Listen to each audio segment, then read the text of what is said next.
南西地方は我がものになる。ドサイドン、お前は乱世の優れたものに違いない。行け、奴らの砦を破れ、そして恐怖を分からせてやる。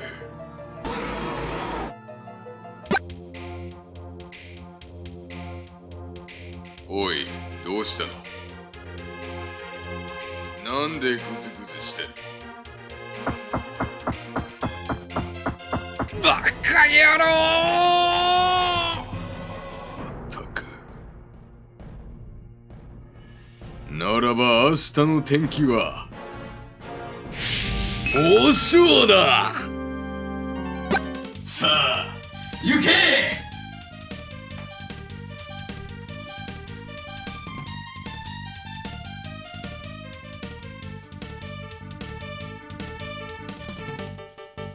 これでトップスピードか。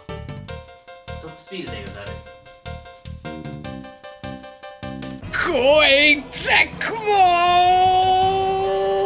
ー！出陣！ Hello, and welcome to the Pokemon Conquest tier list. You're watching the premium version of this tier list. If for some reason you would like to see the live version, there will be a link to that in the description below. This tier list, as well as all of the content on the channel, is brought to you by the mighty Patreons you see on screen now. Thank you for your support. And if you're an Eevee fan, good news, because it's actually good in this game. I know. We're gonna start with a very important question. What is Pokemon Conquest? It's a spin-off, which is why Eevee's actually allowed to be good. And you can see a poll on screen now with the question, have you played Pokemon Conquest? Yes! Underrated gem that deserves a sequel! No, but I've heard of it. Or, no, and I've never heard of it. Well, let's see what the people of our army have to say. Ending the poll, we can see that just over half of you have actually played it. And most of you at least have heard of it. It does make sense because you are in a stream called Pokemon Conquest Tier List. So the first 4 generations of Pokemon take place in Japan, but like, not really. This game takes place in Japan. Although not really, it's called the Ransei region. It's a take on the Sengoku Jidai, the Warring States era of Japan, but with Pokemon. There is a lot of Japanese history that you need to know to fully appreciate this game, but don't worry. Not because I'm going to tell you about it, but because my mom is going to tell you about it. Wow! So, my mom is in the chat, and my mom is a real Japanese person, which means she studied about this stuff in school. Not the Pokemon, the Warlord stuff. Now, you might be wondering, well, Cheese, if your mom is Japanese, doesn't that mean you're also Japanese? This is not how it works, okay? Alright, it's not about your bloodline, it's about where you were raised, so I'm just an American. I only have minor Takaichi holy blood, okay? I can't use our family holy weapon. Mom, when's my turn to use the Daimonji tome? Alright, and in response to asking to use the family Daimonji tome, Mom just says no! FE4 remake when, by the way?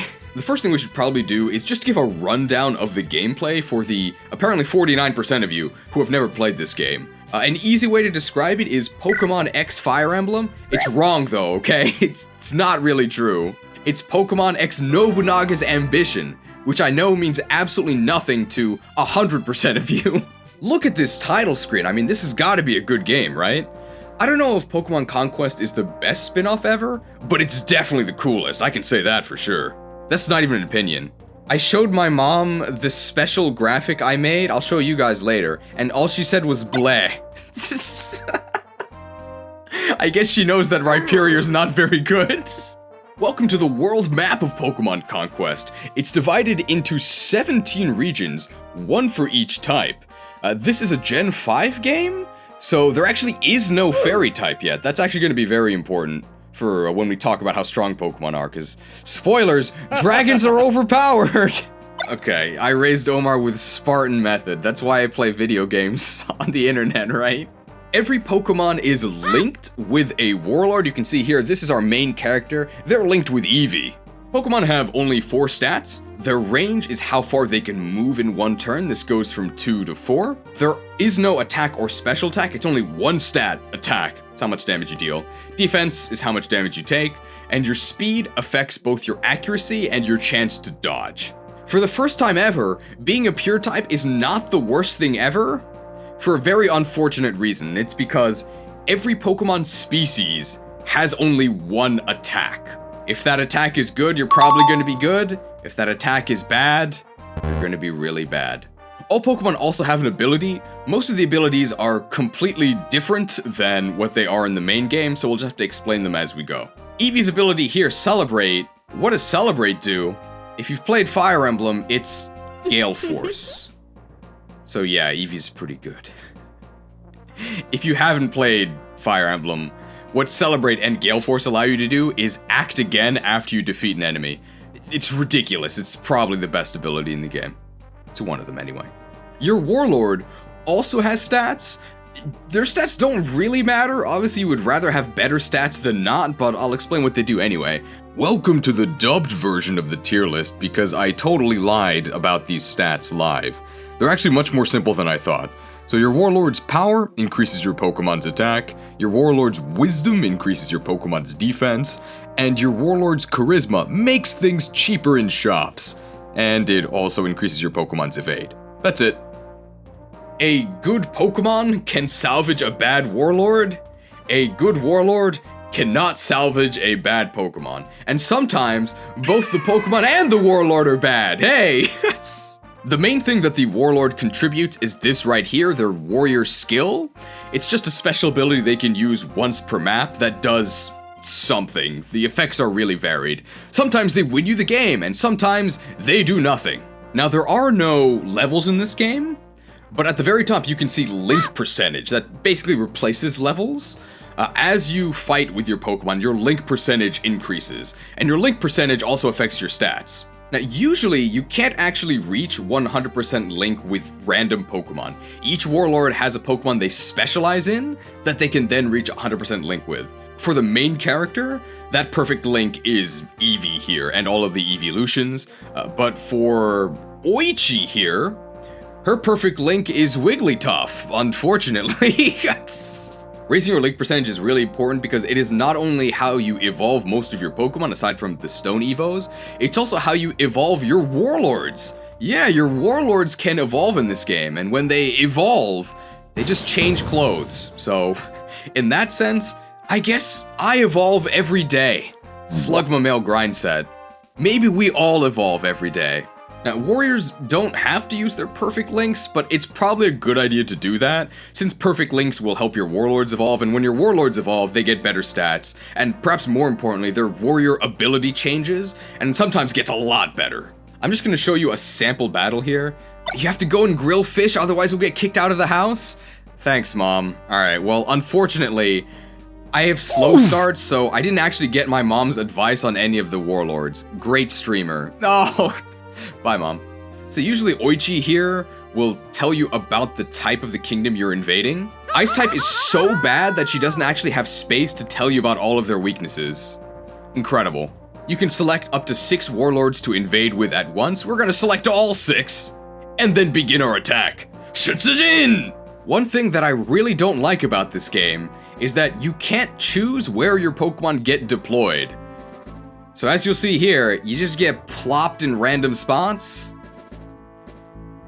And depending on your movement range, that could be a real problem. This is a route map, we have to defeat all the enemies. The victory condition changes depending on the map. Usually it's just defeat all enemies, but sometimes there's flags you have to capture. And there's a turn limit for every map. 25 turns is extremely generous, I think that's the highest in the game. When it's your turn, you have the chance to move each of your Pokemon individually. I'm going to talk a lot about how bad 2 movement is. If you haven't played this game and you're wondering why it's bad, this is why it's bad. So we can move 2 a turn, and we're over here. Where's the enemy? 1, 2, 3, 4, 5, 6, 7, 8, 9, 10, 11, 12, 13, 14. 14 tiles away! 7 turns before we can attack them! And 2 move is bad. How about 1? This game has terrain. Some terrain can reduce your movement. Oh, God. I'll defeat your cheese for my father's sake. And as she just runs away. Beautiful. Now get ready for strategy. Here I'm going to show off both a warrior ability and an attack. So here, we're going to use Kenshin's warrior skill. It's called Bustle. It increases our movement range. And we're going to get this Pokemon out of the way. Spoilers, Musharna is incredibly bad. And we're going to show them the power of Shingen, okay? So we're going to move 2 up. Rhyperior has only one attack. It's Rock Wrecker. Attacks have specific ranges. Rock Wreckers is one of the worst in the game. It can only hit one target 3 tiles away. But look at this. You get a little battle forecast. You deal more damage from the side or behind, but Rhyperior is so powerful you don't have to worry about positionals. And in no way did we go through extra effort to set up this scenario. Behold! Are you ready to rock? Nuclear launch detected. That animation doesn't actually appear in the game. This one does, though. Wrecked! And he'll never forget getting wrecked. Now, unlike Fire Emblem, units don't actually die. Cubchoo will return next map, but it's fun to pretend, right? They took so much damage. Flamethrower is actually a much better move. You can see here, Flamethrower hits 3 tiles in front. Really good. Now you're ready to conquer Ransei. But don't use Rhyperior to do it. And those are the basics of Conquest gameplay. If you're nervous about giving this game a try, don't be. It's extremely easy. The entire first campaign is pretty much just a tutorial. We're intentionally using the worst Pokemon in the game, and we had pretty much no trouble. You can see a full playthrough in the description, and we absolutely did not lose to the Grass Kingdom, okay? We definitely didn't. Check out the shape of the map. Pretty cool. Is that reminiscent of one of the Pokemon in this game? Fun fact, this region is called the Ransei region, and Ransei means to hatch from an egg. Sort of like the Pokemon universe, hatched from an egg in the cosmos. Wow! That's real history, right? So how long? 50 minutes and not a single Pokemon ranked? Not bad. So what are the actual criteria? Well, I only have fully evolved Pokemon on this list, but unlike other Pokemon games, Pokemon do actually get worse as they evolve sometimes. Most notably in terms of movement. For whatever reason in this game, Pokemon tend to lose movement as they evolve. I don't know any that actually gain movement. It's really unfortunate. I guess Venipede actually starts at 3 movement, goes down to 2 for Whirlipede, then goes back up to 3 for Scolipede. Scolipede's bad, by the way. I am giving the most credit for final evolutions, but I guess pre-evos are accounted for slightly. Now, usually I consider availability in these lists, as in when you can actually access these Pokemon, but Pokemon Conquest is very different because it's actually split into a bunch of different campaigns where availability is totally different. So for the most part, I'm not penalizing Pokemon for availability, but I am giving one Pokemon credit for availability, and you'll know which one it is when we get there, huh? So what are the actual tiers? At the very top we have S tier. Shouldn't take that much explaining, but S tier Pokemon are hard carries. They can solo the entire enemy army. Good Pokemon! Pokemon in A are very solid, but they have one weakness that prevents them from soloing the entire enemy army. Probably a typing thing, as in enemies can be immune to some of their attacks.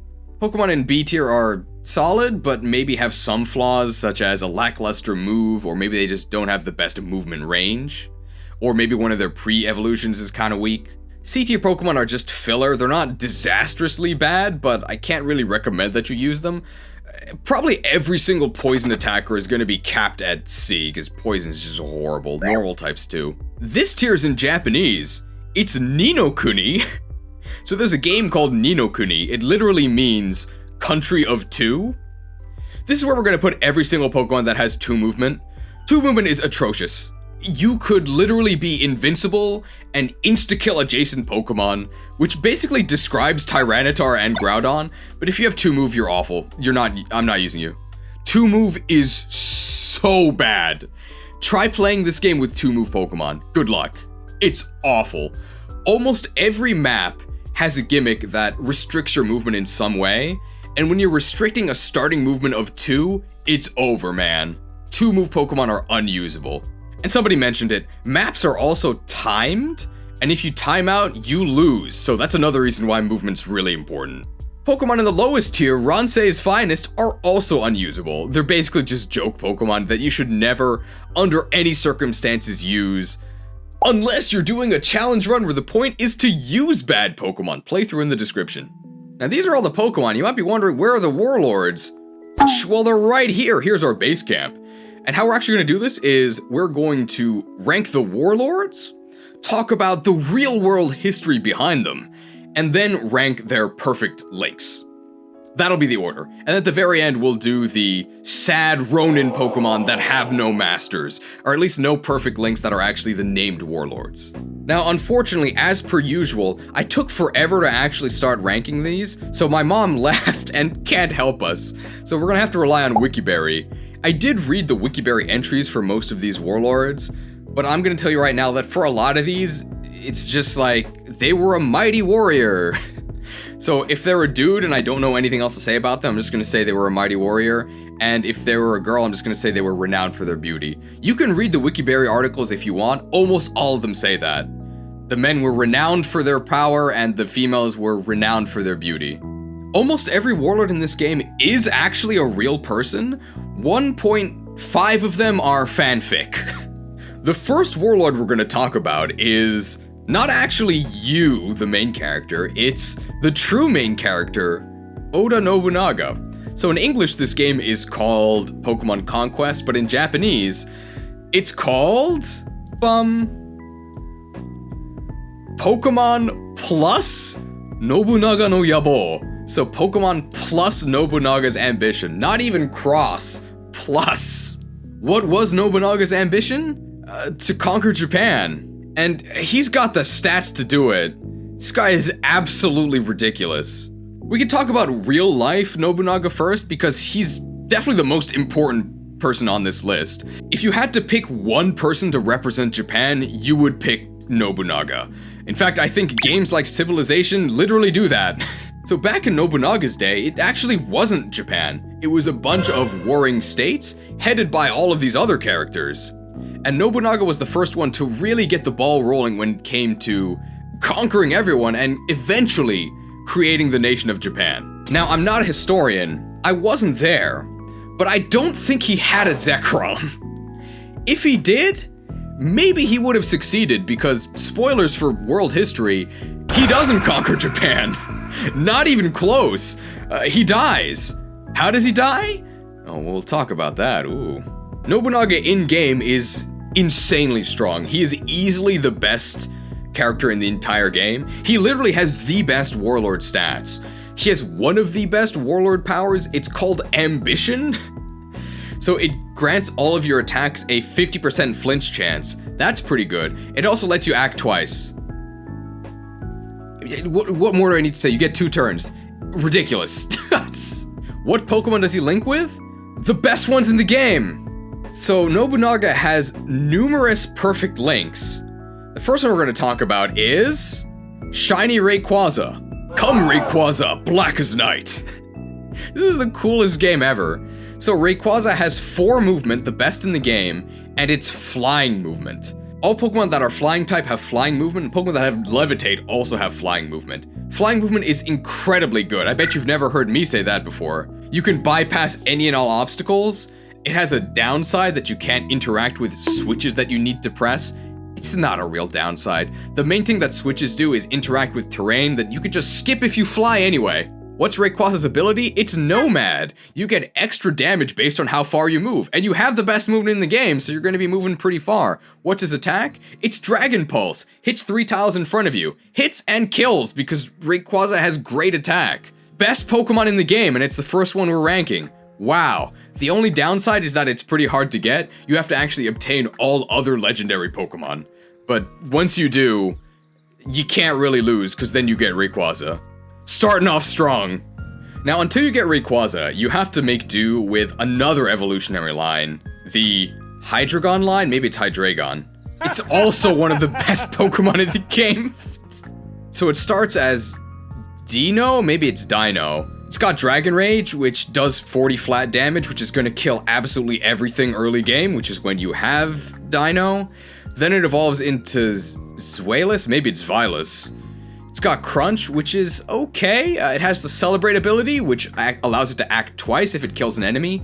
Ridiculous. And then finally it evolves into Hydreigon. Maybe it's Hydreigon. 3 movement, which isn't 4, but it's good enough, especially because it has Levitate, which means that you can actually cross terrain. And it has Dragon Pulse, same attack as Rayquaza. Rayquaza is just better, but you don't have Rayquaza at the beginning, so you can make do with one of the other best Pokemon in the game. What a good character. And of course, neither of these Pokemon are on the cover of the game. On the cover, you have Zekrom. How good is Zekrom? Well, unfortunately, it can only kill 1 Pokemon per turn. Wow. So Zekrom obviously has really good stats. It's got 3 movement, which is good enough, does not fly.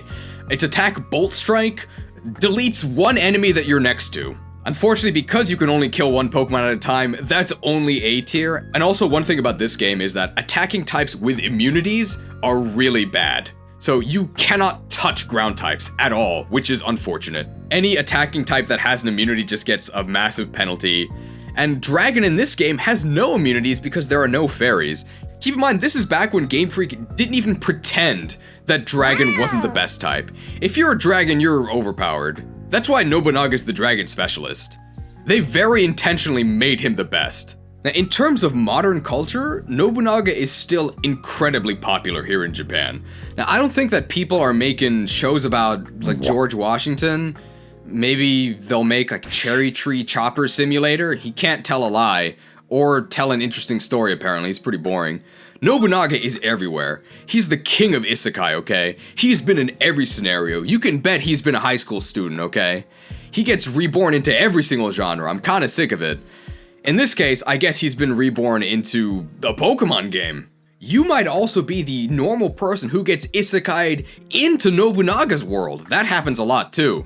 Now, Nobunaga wasn't a loner, okay? He had a family, starting with his sister, Oichi, who I'm sure was renowned for her beauty. Just to prove to you that I'm not kidding, we're gonna look it up right now. I'm telling you on Wikiberry, they're gonna say she's renowned for her beauty. Oh, I knew it! Oichi is famous for honorable conduct, her beauty, and her determination. What a historian. Now, her brother is the best warlord in the game. So she's probably pretty good as well, right? She's determined and beautiful. She is not good. Oh! So her actual warrior skill is actually quite good. At tier 1, it's Sweet Song, which is just a party-wide heal. And at tier 2, it's a party-wide heal and a status cure. That's actually good. What's the problem? This is the problem. Her perfect link is Wigglytuff. Wigglytuff is the second worst Pokemon in the game. It's in the tutorial where it slaps a Bidoof, and that is the last useful thing it does. It is so bad. Evolves into Wigglytuff, which gets Hyper Voice. Hyper Voice hits a ring around you. I mean, it hits the ring. It doesn't actually do any damage. Ugh. Absolutely worthless. If you want to use Oichi, which you can, you should 100% link her with different Pokemon. She does get very good links with very good Pokemon. She can also link with Hydreigon, and she can link with Starly, who are both very good, but that just makes her a budget version of other warlords you could be using. And in order to get her to evolve, you have to link her with Wigglytuff. So, bad. Oh! People are simping for Oichi. Because she does have strong links with good alternatives, we'll put her in B. And her personal power is also really good. But Wigglytuff, yeah, there's no saving Wigglytuff. Wigglytuff's horrendous. Oichi actually gets a special item, the Jigglypuff Charm. Despite it being called Jigglypuff Charm, you don't actually have to use it on Jigglypuff. It's any Pokemon that Oichi is linked with, and it grants you status immunity, which is nice. Oichi is also a forced deploy in the tutorial campaign. You have to deploy Oichi, so you may as well link her with something that's not Jigglypuff, so that she's not just dead weight. I'm not going to give her too much credit for that though, because the first campaign is incredibly easy. I mean, we cleared it with intentionally the worst Pokemon in the game. And hey, Oichi's really good for that because she does use Wigglytuff. Oh, I spent at least 3 minutes saying no to her in the tutorial hoping she wouldn't join. $5 donation from Solomon Kearns. Wigglytuff is extra finest because you have to spend 2 years of in-game time looking for the Moonstone. Thank you for bringing that up because we should mention, stone evolutions in this game are incredibly annoying. All the stones are sold in a secret shop. How do you access the secret shop? You get lucky. You just have to wait, and there's a chance that the secret shop will pop up. That's it. So maybe you can evolve, maybe you can't. And all trade Evos and stone Evos require an item through the shop, so they all get kind of a minor penalty for that. I definitely wouldn't spend time waiting for the Moonstone for this Pokemon. Ugh. Next, we're going to talk about Oichi's husbando. You! Wow, the player character. So you're half fanfic? So the real life version of this guy was called Nagamasa Azai, and he did oppose Nobunaga's ambitions. Unsuccessfully in real life, he definitely did not stop him. But in-game, you do, because you're really good in-game. Great stats and a really good warrior power motivate. It gives you attack up and it lets you act twice. This guy also lets you act twice. Acting twice is the best power you can possibly get. Super good. Your perfect links are with the Eeveelutions. Most of them are really good. Can you guess which ones aren't?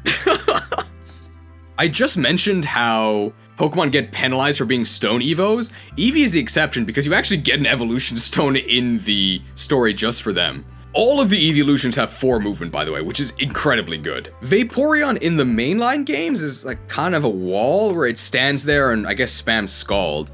In this game, it spams Hydro Pump and kills everything. It's probably going to be the very bottom of S, but Vaporeon is ridiculous. 4 move, Hydro Pump hits 3 tiles in front of you. It's got some accuracy issues, but if it hits, the opponent's probably dead. There's another good reason for Vaporeon when you reach a high link. Time to ban, don't you dare. 4 move, wow, same as an armor. Did you know the creators of this game knew nothing about Fire Emblem? Jolteon. Not only does it have 4 move, it potentially has 5. One of its abilities, Sprint, gives it extra move. 5 move, that's pretty good. Wish it flew. Its attack is also a little bit underwhelming. It gets Thunderbolt, which is a ranged area attack. It's okay. The main issue is that Electric is an attacking type that has an immunity. I think it's actually better than Zekrom.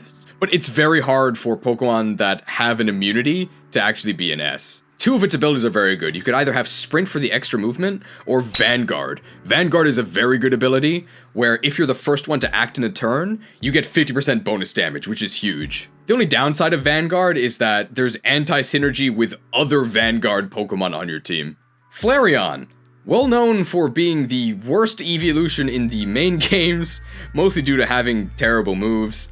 Fun fact, I was talking to a coworker of mine. I told him that I make YouTube videos about Pokemon. He asked me what kind of videos. I said, oh, I usually rank them. And then he said, oh, like how people rank Eeveelutions? I'm like, yeah. So I asked him, who's the worst Eeveelution? And he said with zero hesitation, Boosta, which is Flareon's Japanese name. Bad. And I think with one change, Flareon could go from C to S. And obviously that change would be its move. In this game, it's got Fire Fang. Why? Fire Fang is a super mediocre one-range fire move. Fire Blast is in this game. We'll talk about Fire Blast when we get to a Pokemon that actually uses it. If it had Fire Blast, it would be S. It doesn't. It has Fire Fang. Too bad. At least it has 4 moves, so it's not quite Ransei's finest, but yeah, it's pretty disappointing. Even in the spin-offs, Flareon has no moves. By the way, I know it doesn't look like it right now, but if you like fire types, you're gonna like this game. Fire types are ridiculous, with some exceptions. Espeon. I think pretty much the definition of outclassed. It's okay. It's got Psybeam. I think Psybeam also hits 3 tiles in front of you. There's just really no reason to use Espeon because there's better psychic attackers that you get for like free. It's also really annoying to get because it requires a really high link in the Psychic Kingdom. And the Psychic Kingdom is one of the worst maps in the game. Please don't make me fight on the Psychic map. Espeon on its own is like perfectly fine, but just use Alakazam or Gardevoir or Gallade, and all psychic types kind of get a penalty because for some reason there's a zillion dark types in this game. There's so many. So psychic is probably one of the worst attacking types to have. Speaking of dark types, night falls and allows us to evolve into Umbreon, who's kind of bad. So just like Espeon, Umbreon has a really annoying evolution condition, a very high link percentage in the Dark Kingdom. Its move is Assurance. Just like in the main game, Assurance powers up if the target has already been hit. Usually what you want to do is just kill them in one hit with a ridiculously strong attack, but if you have to gang up on someone, Assurance actually does end up doing pretty good damage. But just, there's really no reason to use Umbreon. At least it has 4 move, but being forced to actually gang up on and combo an opponent in order to do real damage is a big downside. And its stats are defensive leaning, which is not what you want. Even though we're in a spin-off that really doesn't have that many similarities to the mainline games, killing the opponent is still the best strategy, so defensive Pokemon not gonna find much use here. One thing I will say about Umbreon as a wall, I think he probably has the best movement of any wall, so at least he can actually reach the opponent and start stalling them. That's good. Pretty much every other wall is gonna be a Ni-no-Kuni, which makes them useless. Leafeon. You like grass types? It's the only reason you'd use this thing. Very, very annoying evolution requirement. You need a ton of defense, then you have to fight in the Grass Kingdom to evolve. Its move is actually pretty good, Leaf Blade, but it does only hit one target, and Grass is just a garbage attacking type. By the time you can actually access Leafeon, Grass has pretty much lost its usefulness. Grass is really bad in Conquest. I'm telling you right now, there's only one good grass type in the game. I guess there's a hint if you look at the chat log, and that grass type is only good because of its timing. And also it has Levitate. Glaceon. You like Roy? Well, this is Cold Roy. You can only get him at the very end of the first campaign since the ice map is the second to last map, but then you can draw the Binding Blade and promote into Glaceon. And Glaceon whoops the final map. Oh, something's happening to Eevee. What could be happening? Should we watch Eevee's promotion? Oh.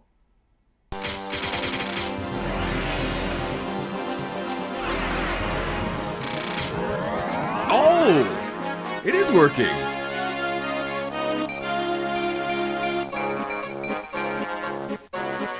Wow, look at all those stat boosts! Here we go. Iced.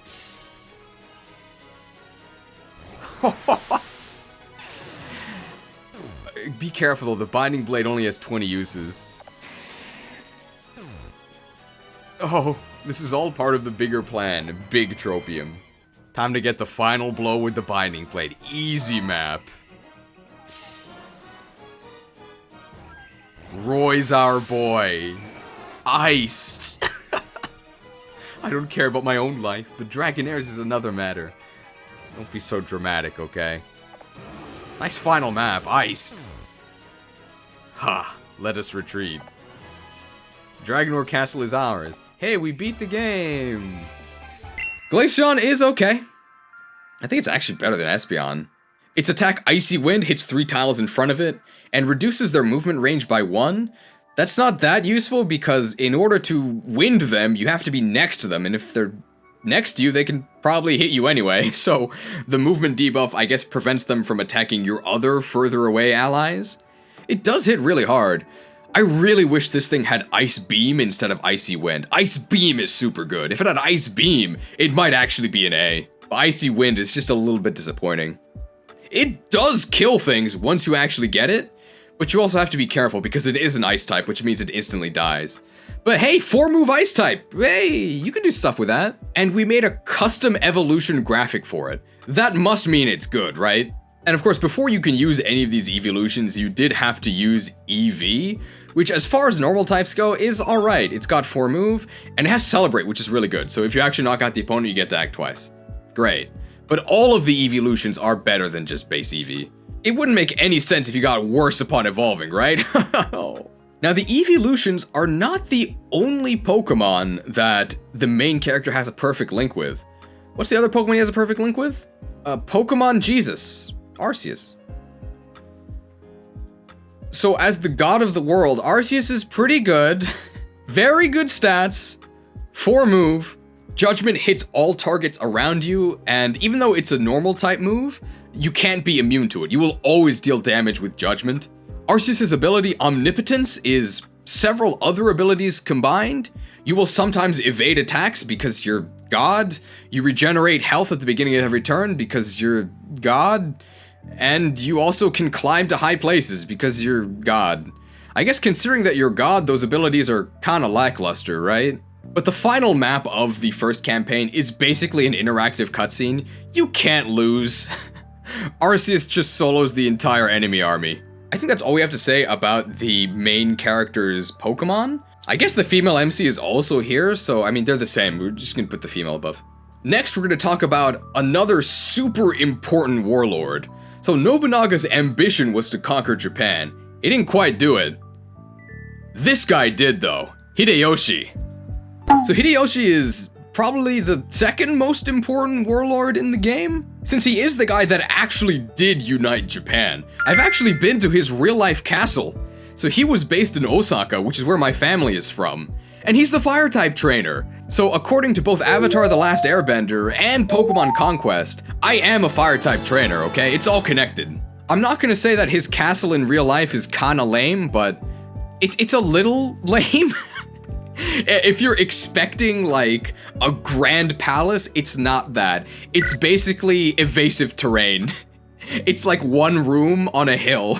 But if you're in Osaka, maybe stop by, it's pretty cool to see. His warrior skill, Great Unifier, is alright. It increases your attack, increases your energy, which is a mechanic that just affects your stats, and then it gives you an extra drop when you defeat an enemy. Greedy guy! But the main reason he's in A is because his links are really good. Let's talk about them. So Hideyoshi's nickname in real life was Kozaru, which means little monkey. That's why he uses Infernape. Infernape's really good in the mainline games. He's really good here too, wow. I think he's better than Vaporeon. We'll talk a bit about the pre-evolutions. Chimchar has Ember, which is kinda like a bow. It hits one tile away, it's okay. Monferno has Flame Wheel, which I think is basically the same as Ember, the same range, but it actually moves you up to hit the opponent. You can't use it while you're adjacent though, so it's kinda inconvenient. What's Infernape's attack? Fire Spin. Now in the mainline games, Fire Spin is atrocious. In this game, it's clearly not because I put this guy in S. It hits a gigantic area, a huge ring in front of Infernape, and it's multi-hit. I don't even know why they bothered. So there are multi-hit moves in this game, like Jigglypuff's Double Slap.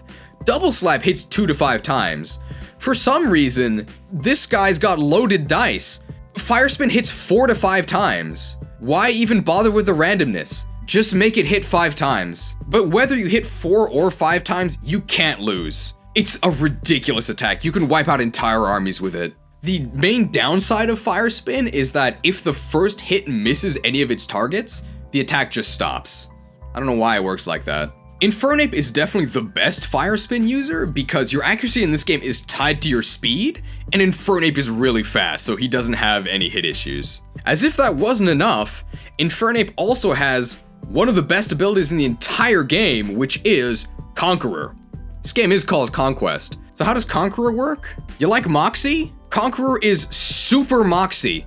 Not only do you get an attack boost, you also get a defense boost, and it stacks with every enemy you kill. If you can kill one enemy, which believe me, you can then kill everyone else. Unstoppable.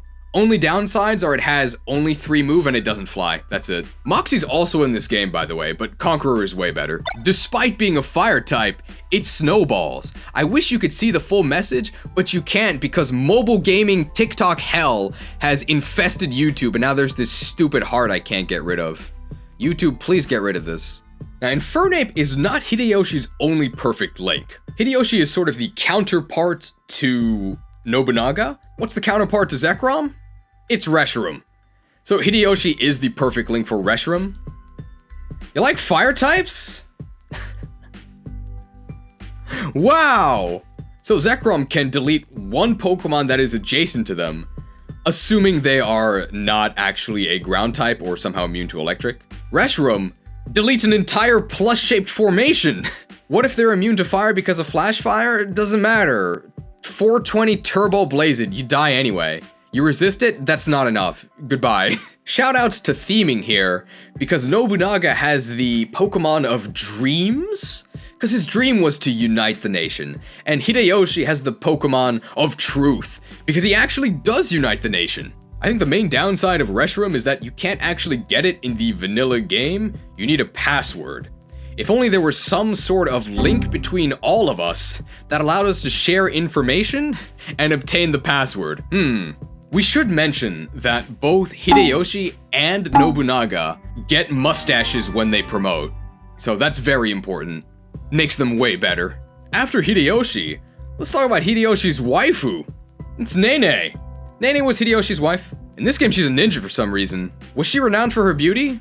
Well, this is Nene. Apparently, she was not renowned for her beauty. Look at this. Though adored, she often found herself competing with other women for Hideyoshi's attention. And they had no kids. I guess that's why she became a ninja. So Nene in-game is very meh.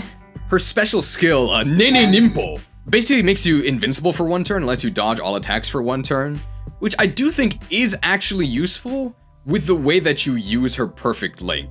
So Nene's perfect link is Crobat. Where does Crobat go? B tier, I think? Zubat, Golbat, and Crobat are all complete bollocks at fighting. They're useless. Zubat has Wing Attack, useless. Golbat has Poison Fang, useless. Crobat has Cross Poison, useless, but at least it hits a big area. For a Pokemon that I just use the word useless for quite often, why in the world am I putting it in B? Because Crobat has the absolute best movement in the entire game. So Crobat has 4 flying moves, that's as good as it gets, and it's got an ability Shadow Dash. If it's not near any allies, it gets 6 movement. Wow. There are certain maps where the only thing you need to do is actually move, like her own map on Viperia. See if you can handle this. What are you gonna do? Increases range. Oh, okay. Oh, we lose.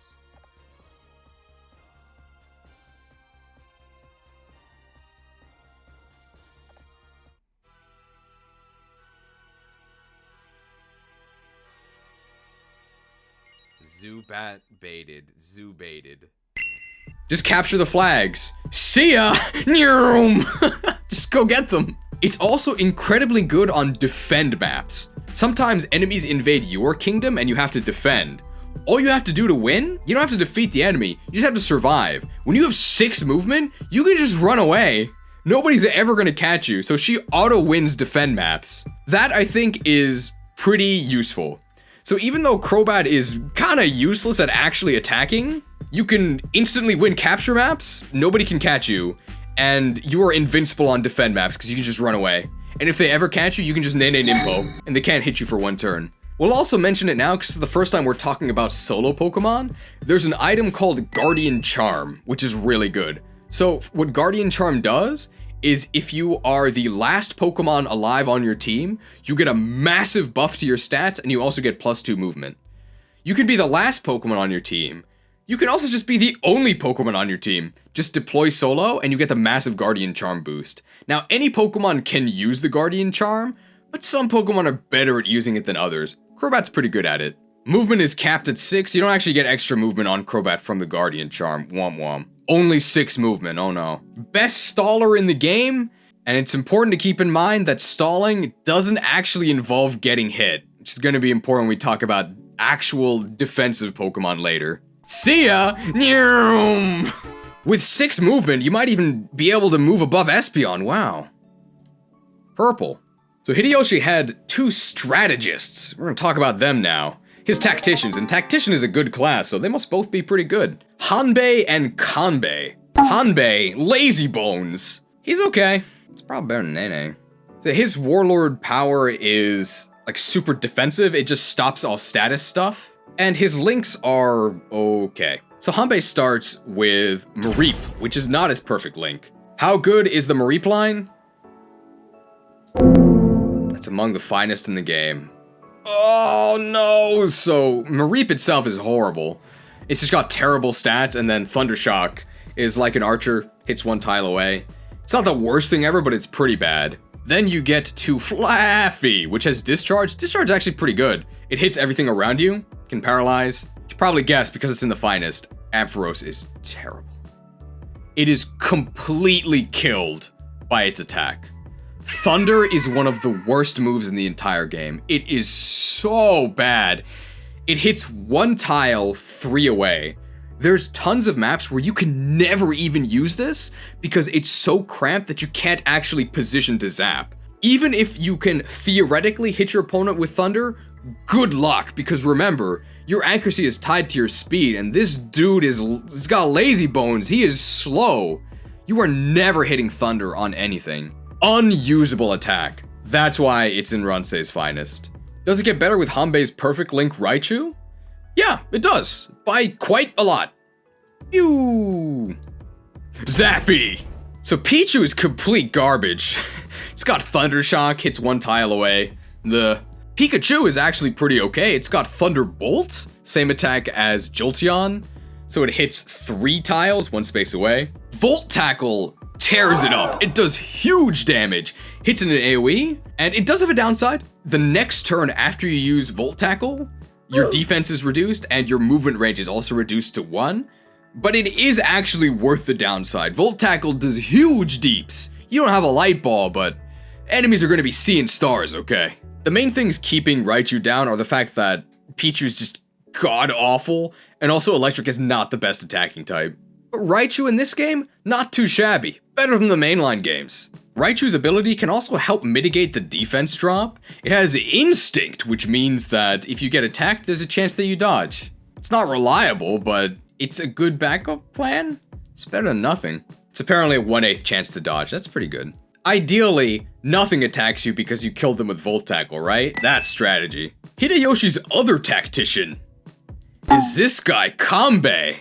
Oh, the edge, watch out. So Kanbei, I think, actually goes in A tier. Despite the fact that his warrior ability is mostly downside. So his warrior ability is Extinguish, which cancels all other warrior abilities. That's mostly downside because chances are your team is stacked with powerful abilities and you probably don't want to cancel them. His Link Pokemon has got to be pretty good for him to be in A despite that, right? Kanbei does not start with his perfect Link. He starts with Duskull. Duskull is one of the emotes. It's not one of the positive ones. So Dusk Noir is our very first entry into Ni no Kuni. Dusk Noir has 2 move. 2 move is unusably bad. But make no mistake, even if it had 3, it would probably be in Ransei's finest. This Pokemon's not good. Pretty much every member of the Duskull line is a loser, but we'll talk about them anyway. Duskull has Astonish, does 0 damage, worthless. Dusclops has Shadow Sneak, does 0 damage, worthless. And Dusk Noir has Shadow Ball, actually does deal damage if you can reach the opponent, which you can't, so worthless.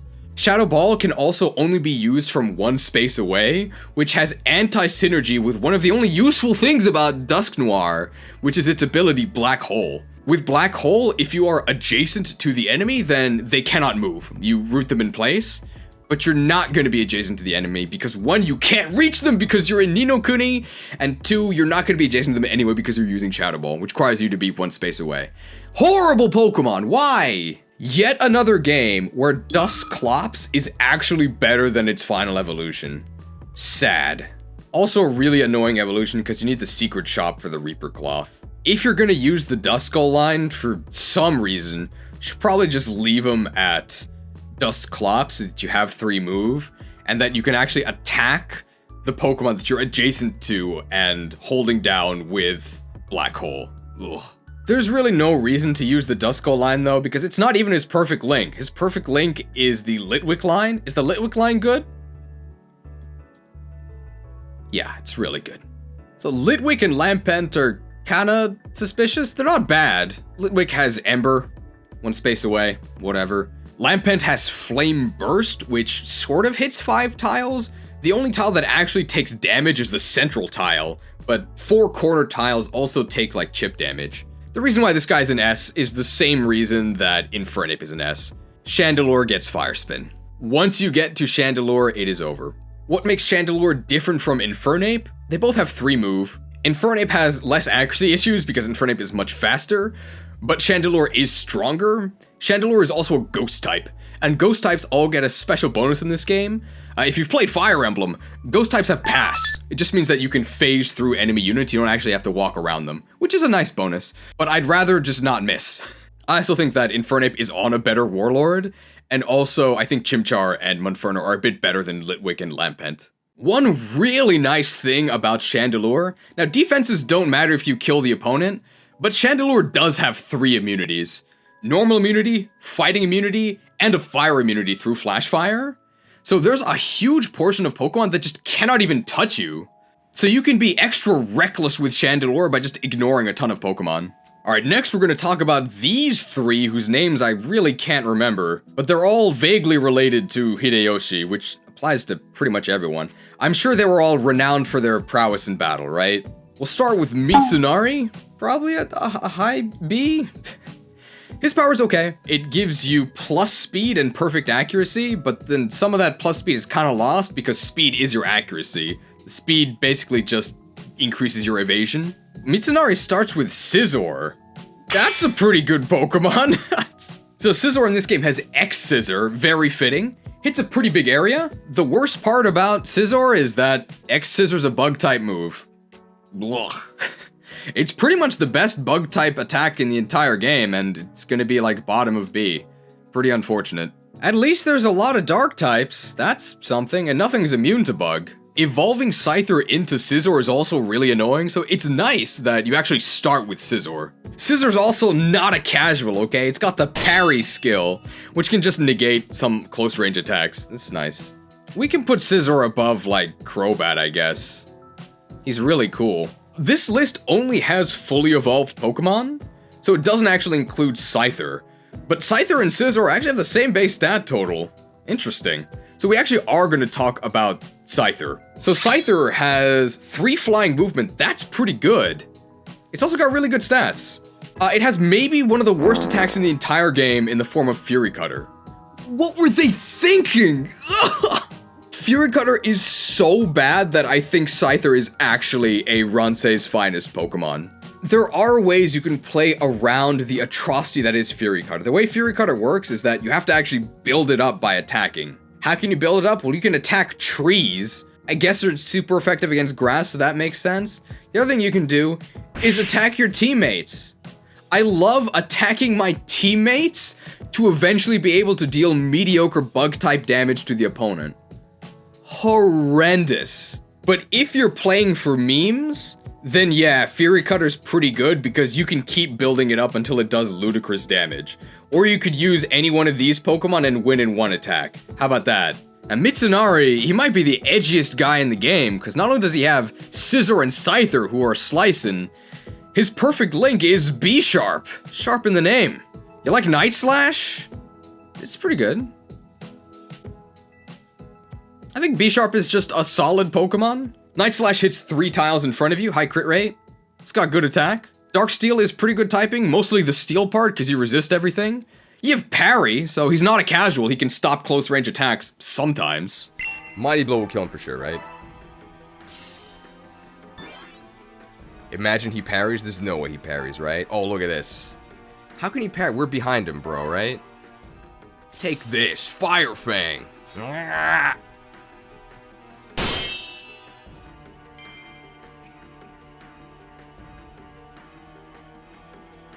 Imagine he parries. Could you imagine? There's just nothing incredible about Bisharp. It's just good. If King Gambit were in this game, you can bet that it would have 2 move, right? So, let's be thankful that the Evo line stops at Bisharp. Kiyomasa, another one of Hideyoshi's retainers. He's pretty good. Yeah, we'll put him in A, I think. His warrior power is whatever. Raises defense and makes him immune to status for 3 turns. That's something. If he's an A, that means his links are pretty good, right? So he starts with Larvitar. We know that pseudo-legendaries have good stats, right? So Larvitar has Rock Tomb, hits 1 space away, and then reduces the opponent's movement. Pupitar has Rock Slide. That's actually pretty good. Hits 3 tiles in front of you for like pretty big damage. And Tyranitar has incredible stats, and Stone Edge is big deeps. It's a plus shape in front of you, and if you're in that plus shape, you're dead. 2 move? Why does it have to be Ni no Kuni? This man ate an entire mountain, and now he can only move 2 at a time. Oh no! If you're gonna use a 2-move Pokemon, you may as well use one that's invincible and kills everything, though. That's pretty good. What's Kiyomasa's perfect link if it's not the Larvitar line? It's the Haxorus line. Is Haxorus good? Oh yeah.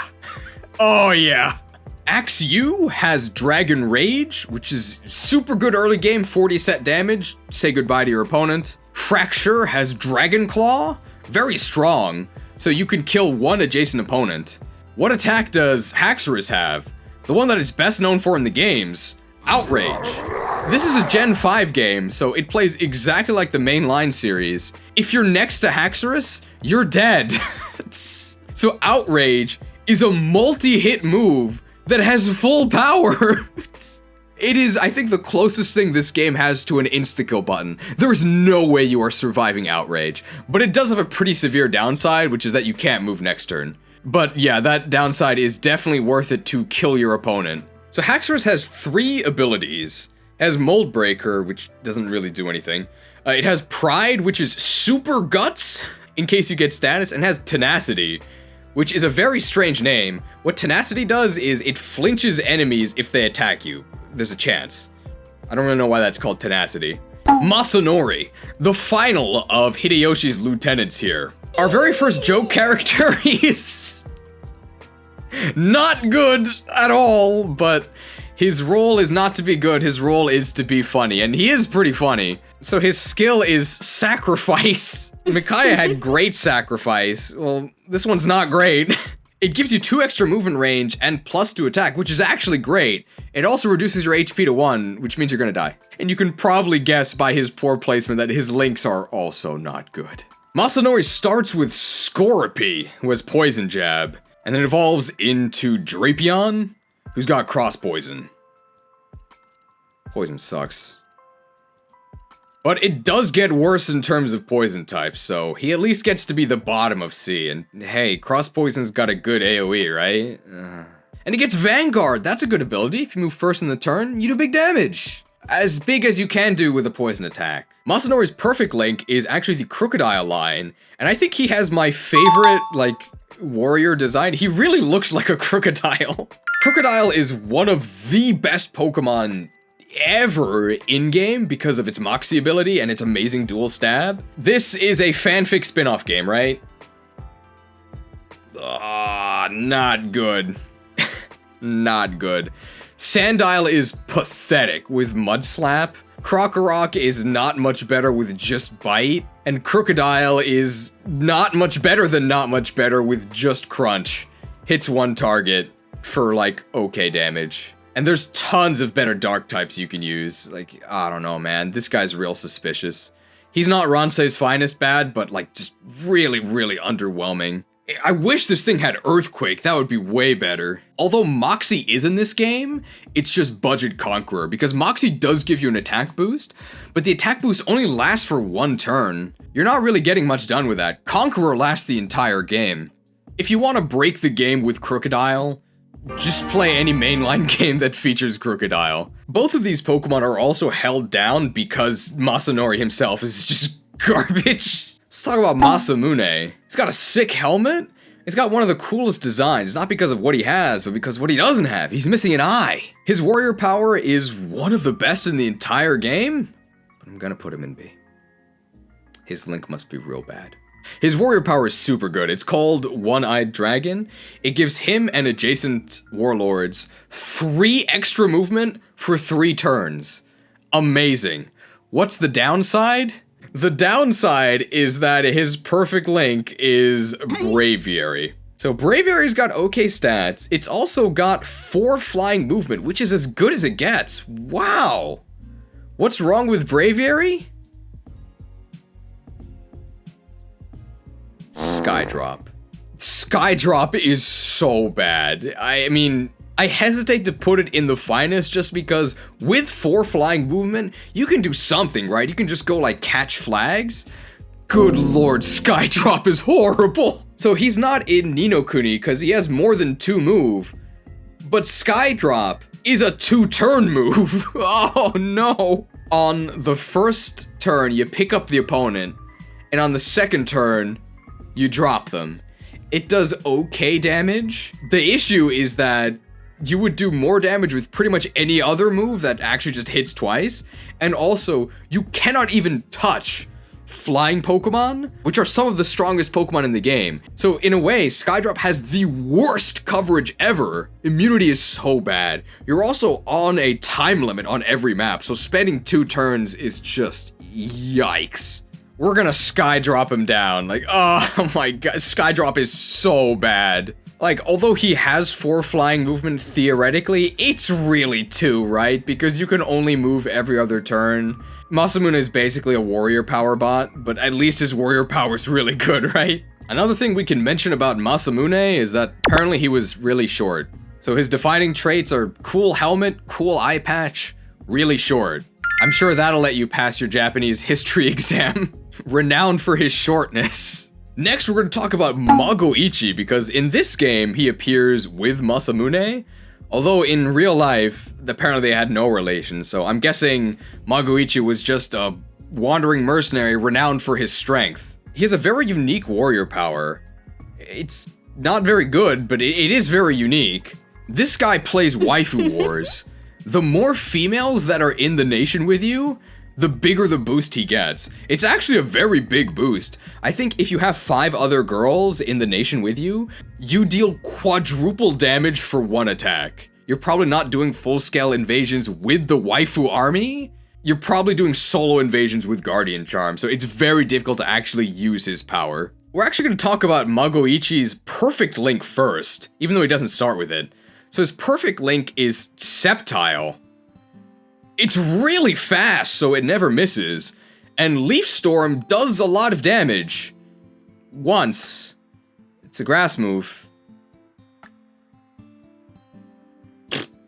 Grass is just a very whatever attacking type. Even with the best grass move in the game, you're not gonna be doing much. Ugh. I think we may as well talk about all of the Leaf Stormers here, so we don't have to keep describing how bad Leaf Storm is. I think Sceptile's the best Leaf Stormer.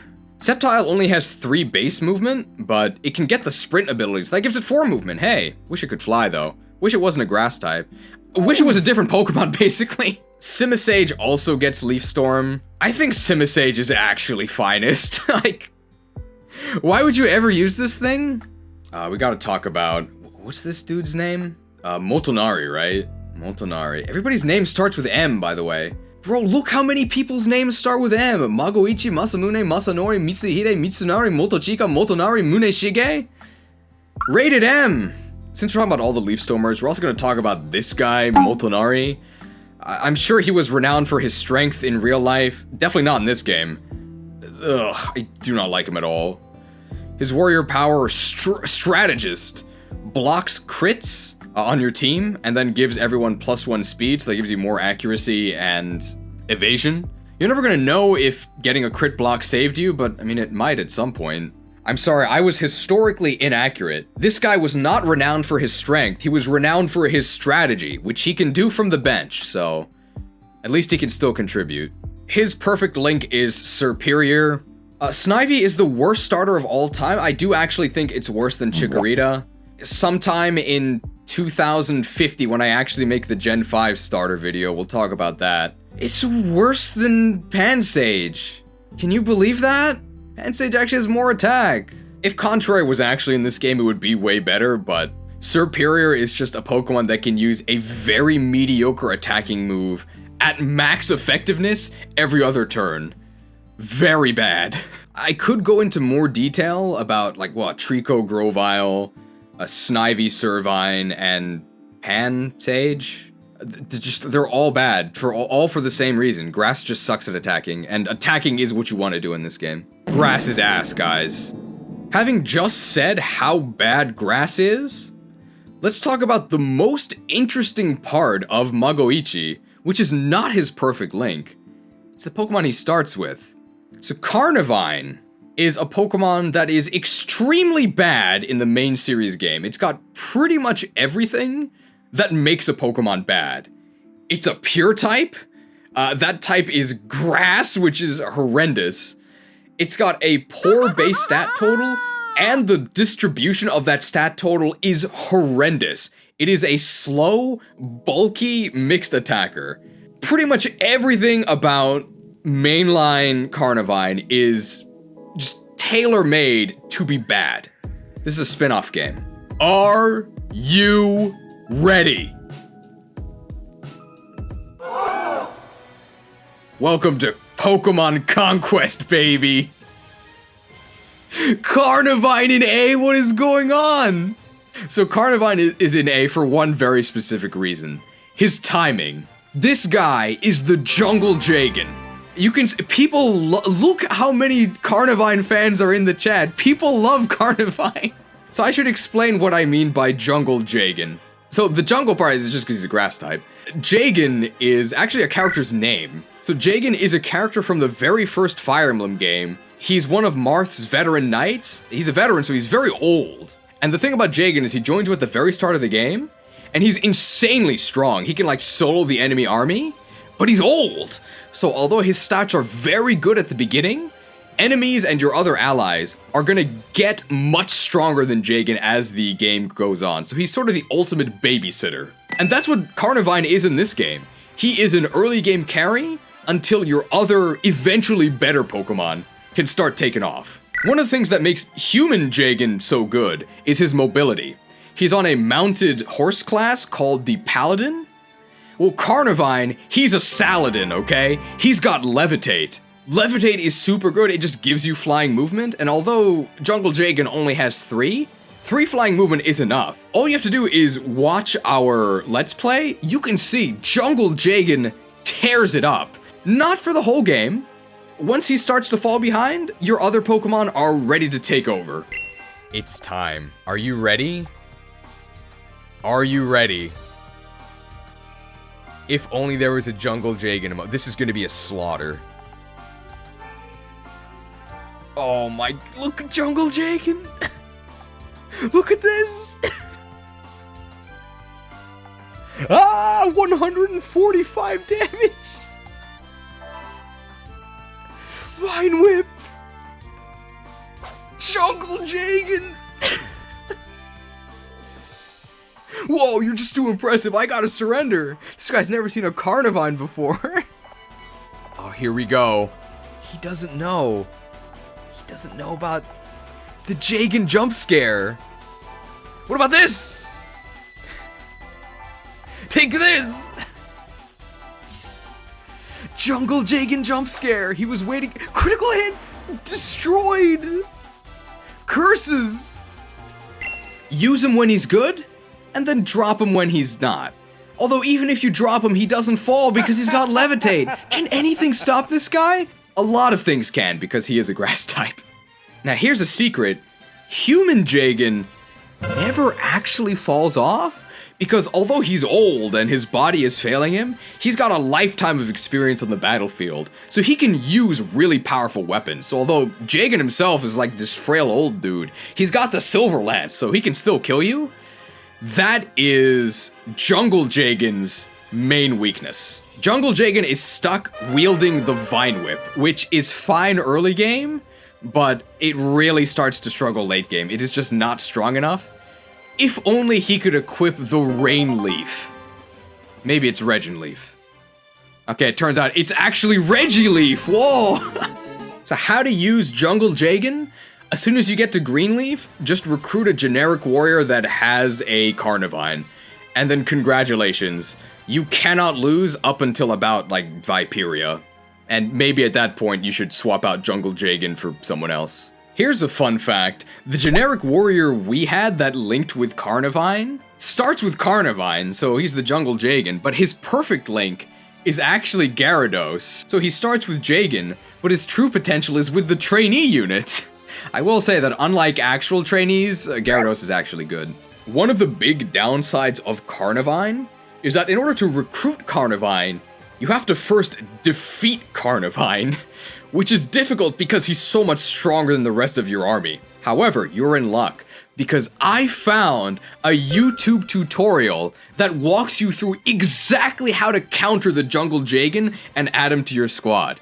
Would you like to see the tutorial?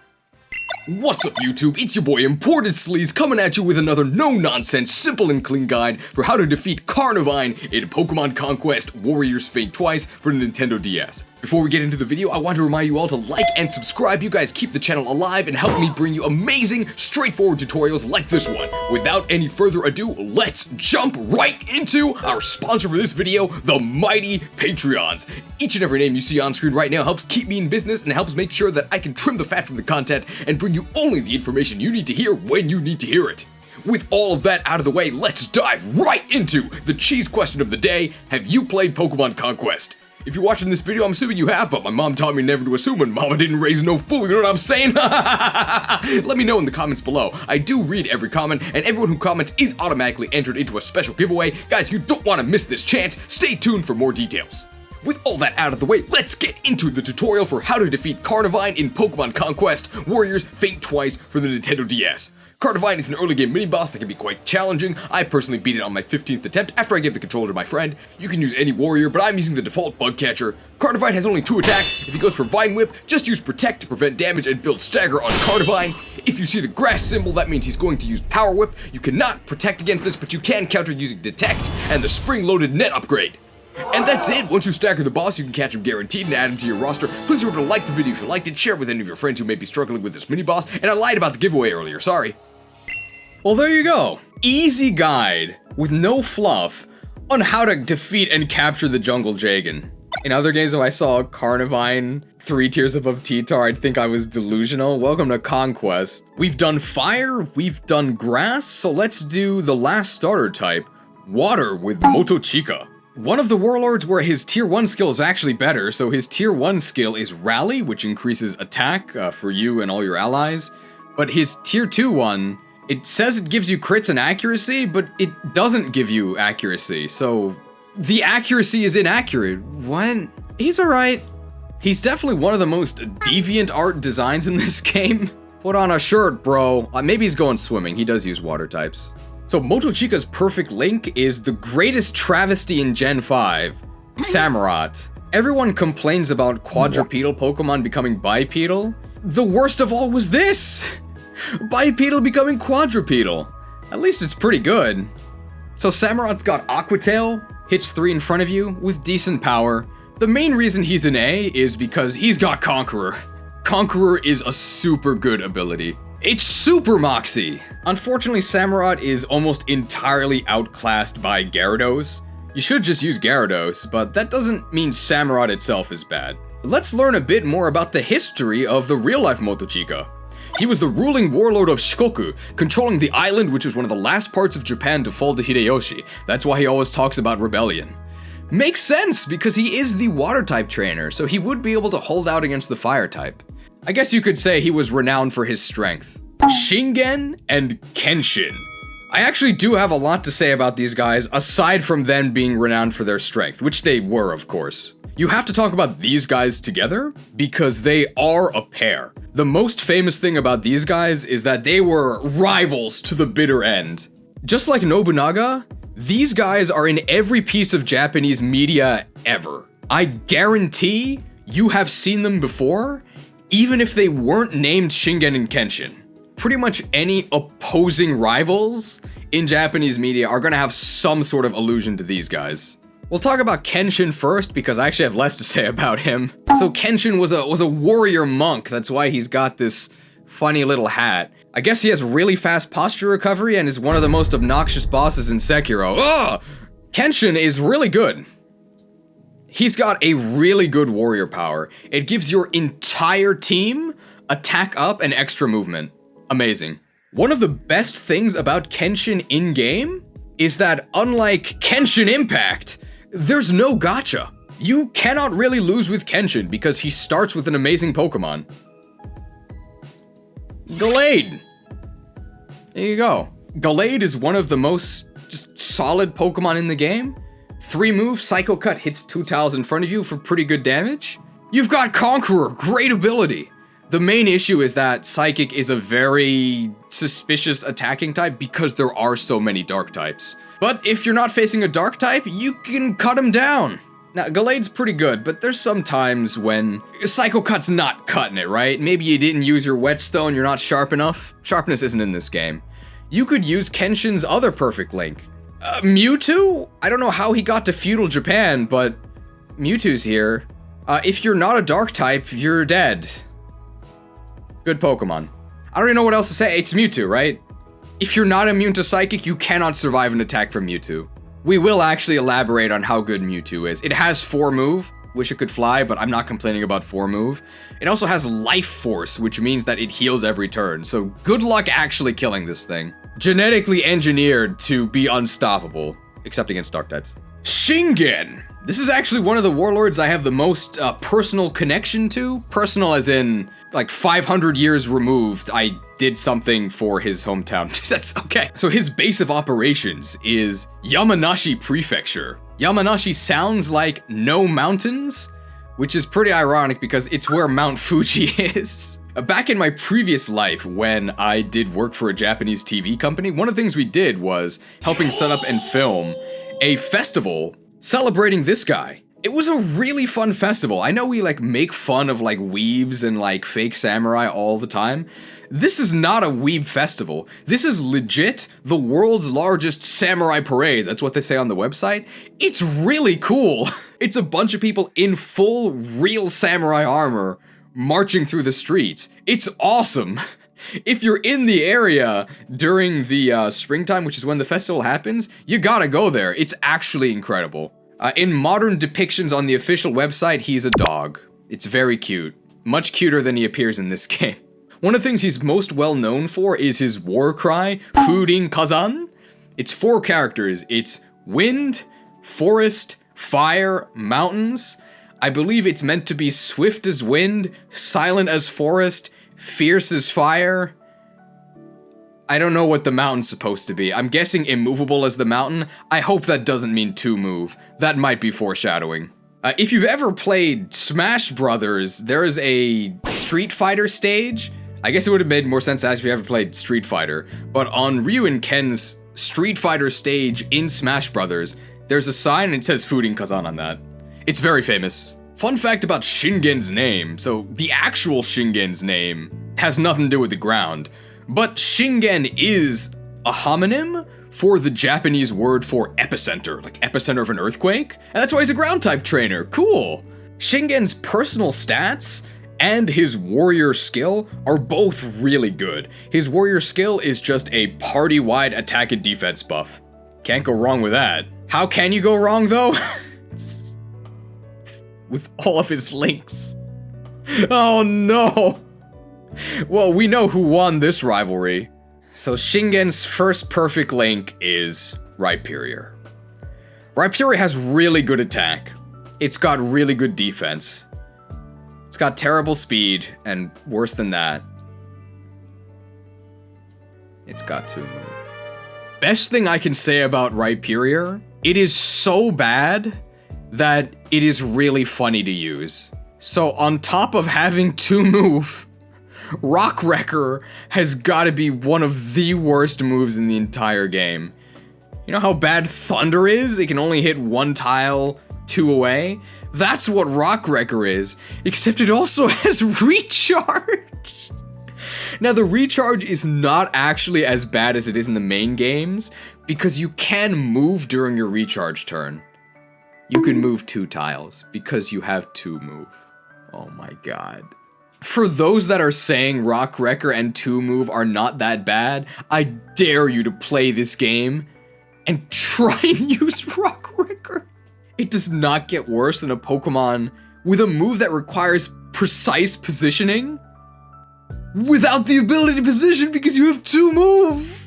The combination of terrible movement and a terrible attacking move leads to what I can only describe as truly embarrassing plays where you're using a movement boosting skill just to Rock Wrecker a sleeping Sewaddle. It is so sad. We made a custom graphic for Rock Wrecker, but not because it's any good, okay? Now, if you actually watch our playthrough, linked in the description, you'll see that Rhyperior actually carries a lot of the maps it appears in. That's because we're intentionally using the worst Pokemon in the game, okay? If you're playing with an actual team that is not full of losers from Ni no Kuni, Rhyperior is never ever attacking ever. Uh-oh, he's using his special attack. Attack up, here it comes. Rock Wrecker! Wrecked? Oh!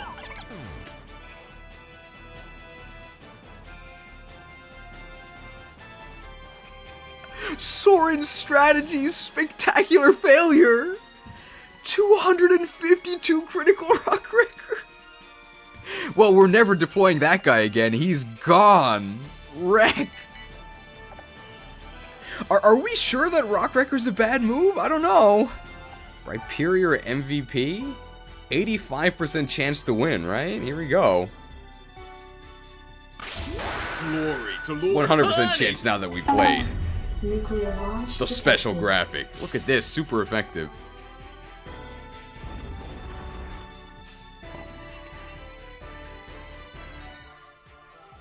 Wrecked. Wrecked. Oh, that's a disaster. That's so bad. Oh. And Rhyperior has horrible speed, so the accuracy is incredibly shaky. But we can say this. Whether you hit or you miss, someone's getting wrecked.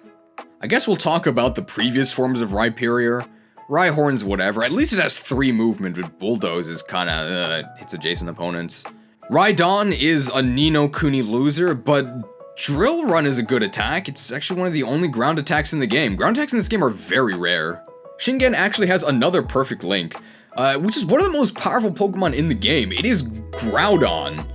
If you are next to Groudon, you are probably dead. Earth Power is devastating in a plus-size shape. 2 move! I sort of wish that I could flip Groudon around so that he and Tyranitar can both, like, scream at each other. Why do we have 2 move? Groudon is great if it ever reaches the opponent. It won't, though. Sad. Now, you might be wondering, who actually came out on top of the Kenshin-Shingen rivalry in real life?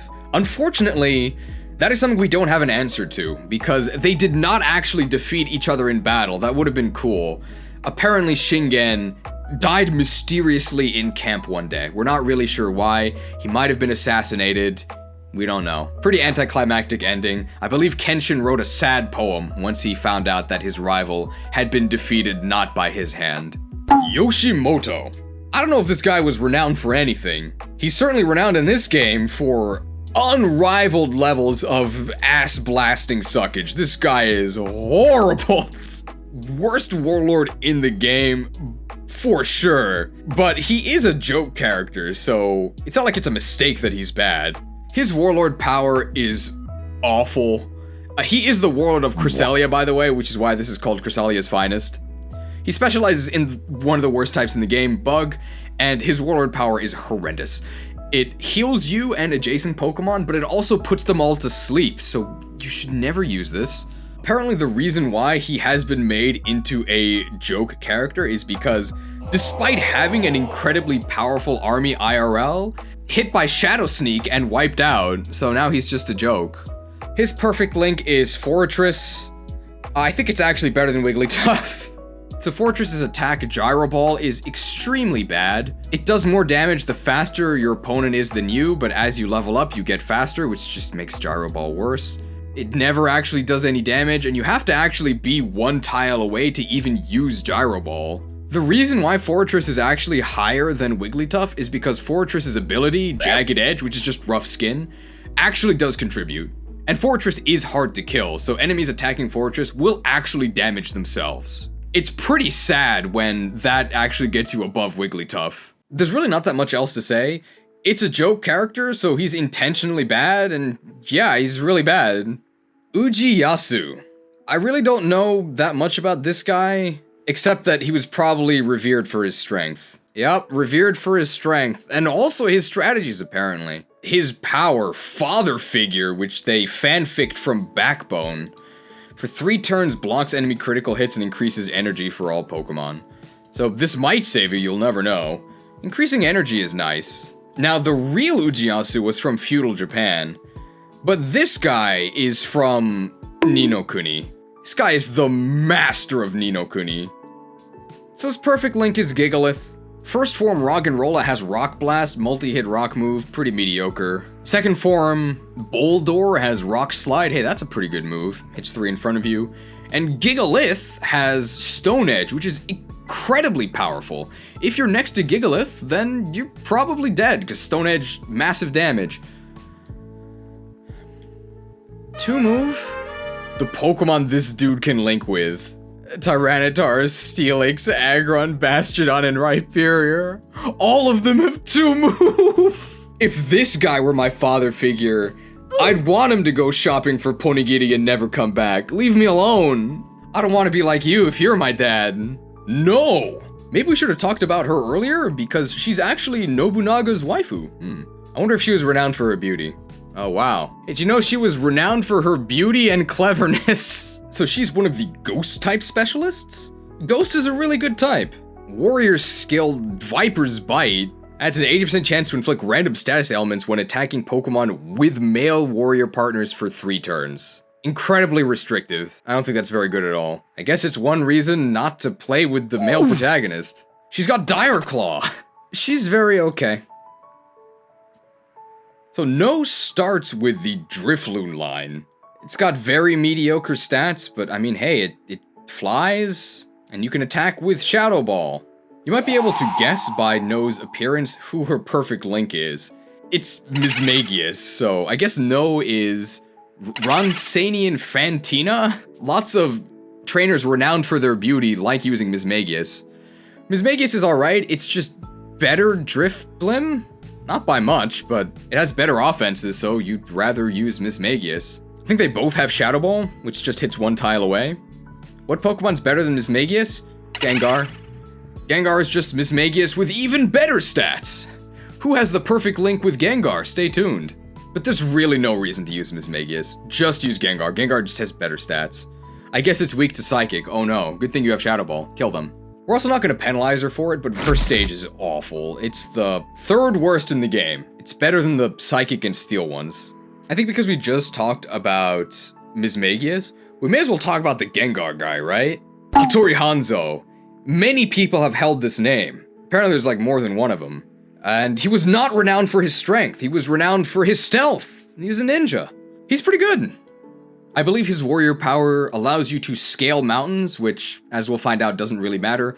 More importantly than that, it gives you +1 movement, which is very nice. Hanzo does not start with his perfect link. He starts with one of the worst Pokemon in the game, Spiritomb. Do you like dealing damage? Well, you won't be doing that with Spiritomb. Shadow Sneak, baby. Horrible. The biggest thing that Spiritomb does is prevent him from being recruited. One of the ways you can recruit a Warlord is to defeat them with super effective attacks, and because there are no fairy types, you cannot hit Spiritomb super effectively. Somebody also brought up, maybe he's a very bad ninja because he is very well known. What a stealthy guy. Now the reason why I do think Hanzo is good, because his perfect link is of course not this goober. It's Gengar. Has Gengar ever been bad? I don't think so. Good Pokemon. Gengar does have Levitate, which means that you can just float around, go past a bunch of obstacles, and then start balling them. Shadow Ball. Can't hit normal types, who cares, normal sucks anyway. Just a very solid Pokemon that can probably reach the fight and probably deal a lot of damage. Gastly and Haunter are kinda meh. Gastly just has Lick. Ugh. Haunter's Hex is actually quite good if you can actually status the opponent, which can be a bit difficult, but unlike Venoshock, it's any status, right? As long as you can inflict a status, Hex is gonna deal giga damage. Obviously, you still want to go all the way up to Gengar and just ball him. All-purpose ballin'. Yeah, I neglected to mention that his warrior power also gives crits. Did I forget, or was it hidden from me? Maybe he is sneaky. Kotaro. I read the Wikiberry description for this guy, so apparently, he was much feared, and people would tell tales of him, featuring him with like monstrous features. So, although he looks like an edgelord DeviantArt character in this game, it's based on the fables told about him, and that's why they made him the Dark-type trainer. Very cool. So his warrior skill here, Mayhem, it also lets him climb ledges. It's actually more important for him than for Hanzo, because Hanzo's Pokemon fly anyway, with Levitate. Gives your moves a 40% chance to flinch, hey, that's nice. And most importantly, increases range by 1 for 3 turns. Nice. This guy is pretty beastly. I like him a lot. So he starts with the Hydreigon line, which we already know they're pretty good. But that's not his perfect link. His perfect link, as you can guess, because he definitely just looks like Zoroark, it's Zoroark. It's really annoying to get Zoroark to spawn, but you can just use a password to do that. Did we allow that? Is that a monstrous action? This guy's willing to become a monster if it means getting his perfect link. Zoroark is pretty good. It's got 4 move. Its attack Night Daze, hits all adjacent enemies. Pretty good power. Can also reduce their accuracy.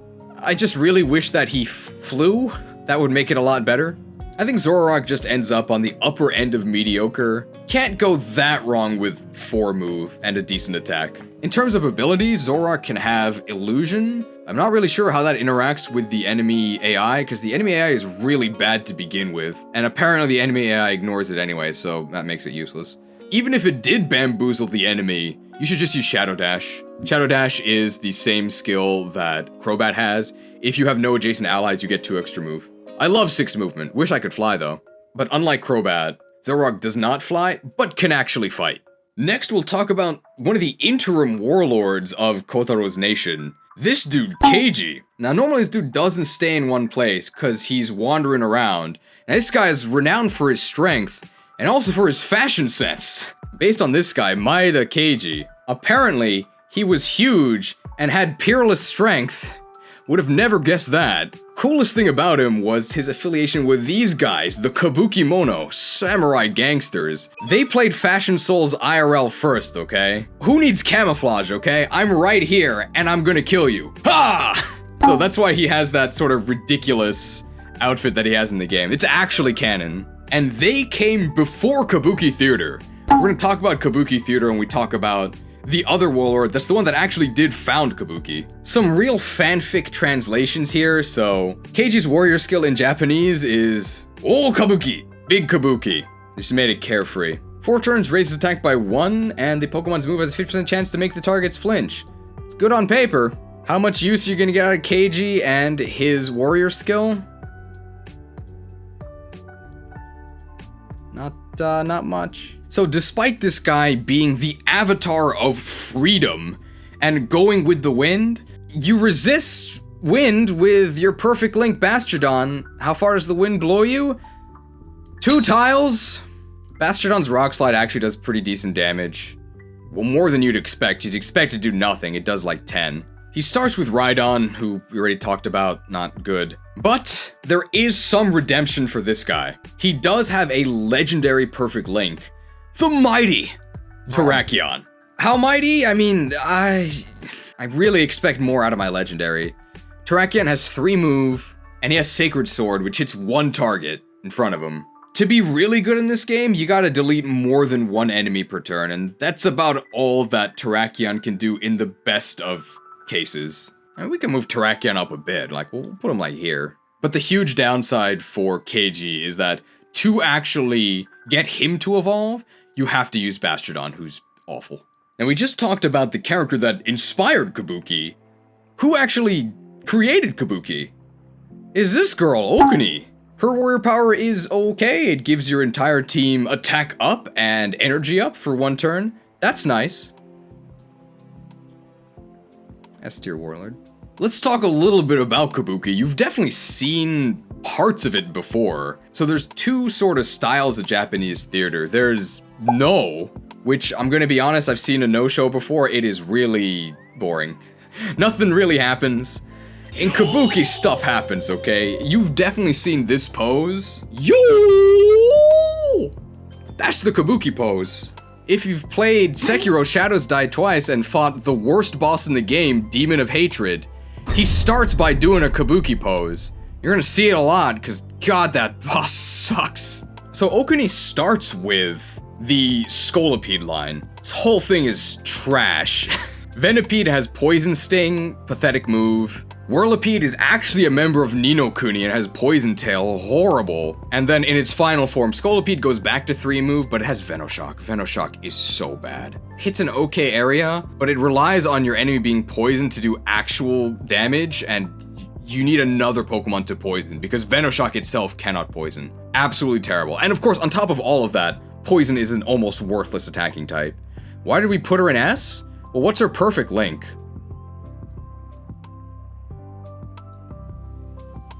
Pokemon whose name I can't say because I'll get demonetized, but this Fiery Moth. You like fire types? So Fiery Dance hits 1 tile away. In a plus, it moves you into the spot, and it kills everything. Now normally, incredibly powerful moves like that have downsides. Fiery Dance has upside. It makes you stronger. Why did they think this was okay? It's not okay. It's better than okay. It's S. It's so good. Fiery Moth also has the ability Frighten. I'm frightened to say its name. Within 2 tiles, it reduces enemy range and speed. That's like a cool upside, but really anything within 2 tiles is dead anyway, right? By the way, Frighten is not the same as Intimidate. It's really confusing. Ieyasu Tokugawa. The fact that I know this guy's first name probably tells you that there's more to him than being renowned for his strength. Along with Nobunaga and Hideyoshi, he is one of the great unifiers of Japan. Ever heard of the Shogun? He was the first one. He is super important. Basically, after everybody got united, he was the one that sort of shifted Japan over to the new form of government, where everybody is sort of deferent to the Shogun, chilling over in Tokyo, back then known as Edo. And that's when the military was in charge. There was an emperor, but he didn't actually have any power. My mom told me once that we were related to the Tokugawa shogunate, in which case I really would have holy blood. Apparently what she meant was, we worked for them. It's like saying you're related to Obama because you work for the post office and that's a government service. I am not related to the Tokugawa shogunate. Might actually be a good thing though, this guy's terrible. Now he specializes in one of the best types in the game, Steel. His warrior power also makes you almost invincible. It gives you a massive defense boost for several turns. You can probably guess why I don't think he's very good. His perfect link is Aggron, a very intimidating Pokemon that comes with pretty decent stats and an almost unbreakable defense. 2 move. The reason why he stays holed up in Edo is because he can't move anywhere else. If you want to stall, it is far better to run away with a high movement Pokemon than to actually sit there and try and just tank attacks. When you tank attacks, you take damage. When you run away, you take no damage. Iron Tail also never hits anything ever. As the Shogun, Tokugawa actually does have a legendary option available. The best Reggie of all. Registeel. Wow. So Registeel actually has a pretty good move in Flash Cannon. Flash Cannon hits the same pattern as Stone Edge and Earth Power, just a plus shape in front of you. 2 move. At least he's got good defense. We would be remiss not to mention that Ieyasu's stage, Volora, is the worst one in the entire game. It is such a slog. If you're wondering why 2 move is bad and 4 move flying is good, play his stage. It is a nightmare. Next, let's talk about Ieyasu's right-hand man, Takadatsu. Now this guy, not only was he renowned for his strength, he was really renowned for it. Apparently he was very strong and also invincible, so I guess that's why he uses steel types. He's definitely better than his boss. You can actually see here, he was one of the Elite Four. Yeah, in Japanese, the Elite Four are called the Shitengo, the 4 Heavenly Kings. He was one of them. Let's actually move him up, he's pretty good. So his warrior skill, Unrivaled, is +1 attack and defense for 4 turns, which is quite a long time. What Pokemon does he get to use? I might have been calling him the wrong name this whole time. Apparently it's Tadakatsu, sorry. Now we learned through Carnivine that sometimes a Pokemon's performance in the mainline games has nothing to do with their performance in Conquest, which is why I can say that Onix's evolution, Steelix, is bad. 2 move! Ah! So Onix has 2 move and Rock Tomb, so you can only hit 1 tile away, but you can reduce their movement, so maybe they'll be as slow as you. Steelix unfortunately has Iron Tail and crap speed, so you are never hitting anything ever, both because you're never reaching them, and because Iron Tail is just poop accuracy. Luckily, Steelix is not his perfect link, and his other options are pretty good. So his 100% link that you need to evolve him is Metagross, a Pokemon that you probably know of as pretty good. For some reason, despite Metagross being an immense hulking behemoth, it actually has 3 move. Thank you. It's got Meteor Mash. Once you get next to him, you can mash him. Might even raise your attack. Very decent Pokemon, but a little bit lacking in mobility, and it also can only kill a max of 1 target a turn. Good stats though. Now, why did I put Tadakatsu in A if both of the links we've shown are not in A?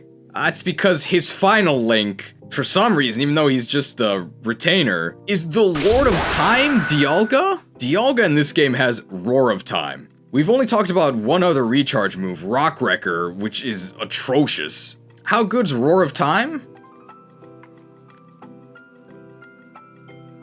It's really good. So it does have the recharge. You can only attack every other turn. It doesn't really matter when you kill their entire army in 1 shot. It is a massive AoE. Remember, there's no fairy type, so if you're in the AoE, you are dead. I guess the recharge time is like the loading screen before the next fight, because if you use Roar of Time, you win. This is how you do a recharge move, okay? If enemies want to attack Dialga on the recharge turn, I guess they can try, but Dialga has tenacity, so they might actually flinch themselves attacking him. And of course, I mean, we didn't mention it, but Dragon Steel's an amazing type. Tadakatsu had a daughter named Ina. Before now, they've either been renowned for their strength or their beauty. Get ready. Not only was she renowned for her beauty, but she was also good at fighting. And I guess she was smart. Wow. Is this game historically accurate? Yeah, she's pretty good. So her warrior skill gives you increased accuracy? That's kind of whatever. But it also gives you increased movement. Great. And the increased accuracy is actually very important for her in particular. We'll talk about that. She starts with Quagsire. People love Quagsire. I don't. Quagsire is one of the very few ground-type attackers in this game. It gets Mud Bomb. Very, very underwhelming on offense, but it is a water-ground type, so it's basically invincible. And ground is a good attacking type. You just really wish it did more damage. It also would be nice if this thing hit ever. It's got terrible speed, so it misses all the time. But man, people really like Quagsire. And I am a people, so I also really like Quagsire, but I can't pretend that this is some sort of carry Pokemon, right? It's a Quagsire. Her perfect link is not Quagsire, it is in fact Empoleon. Now there was actually an emperor in Japan, but he didn't have any power because her boss, Tokugawa Ieyasu, was the one who was actually in power. Maybe if the emperor was as strong as Empoleon, he'd actually be in charge. Empoleon in this game is very good. Look at the symmetry, it's right below Vaporeon. So Empoleon has a move called Hydro Pump, you might have heard of it, it destroys. 3 tiles in front of you, goodbye. Now it has some shaky accuracy, but Ina's warrior power actually patches up the accuracy. Wow. It also gives you 1 more move, so then you have 4 move, same as Vaporeon. But Vaporeon has 4 move all the time, so that's why I think Vaporeon's better. Priplup's kind of a loser. Prinplup is okay with Bubble Beam, but I think the Hydro Pump ending is worth it. We are jumping all around the family tree here. Ina had a brother-in-law named Yukimura. This dude. He looks really cool. I don't know anything about him in history, I'm sure he was renowned for his strength. Yukimura's warrior skill is actually incredibly good. So his rank 2 warrior skill gives you crits, and it gives you double actions. What other skills give you double actions? Nobunaga's and the main characters. Wow, so Yukimura must be pretty good, right?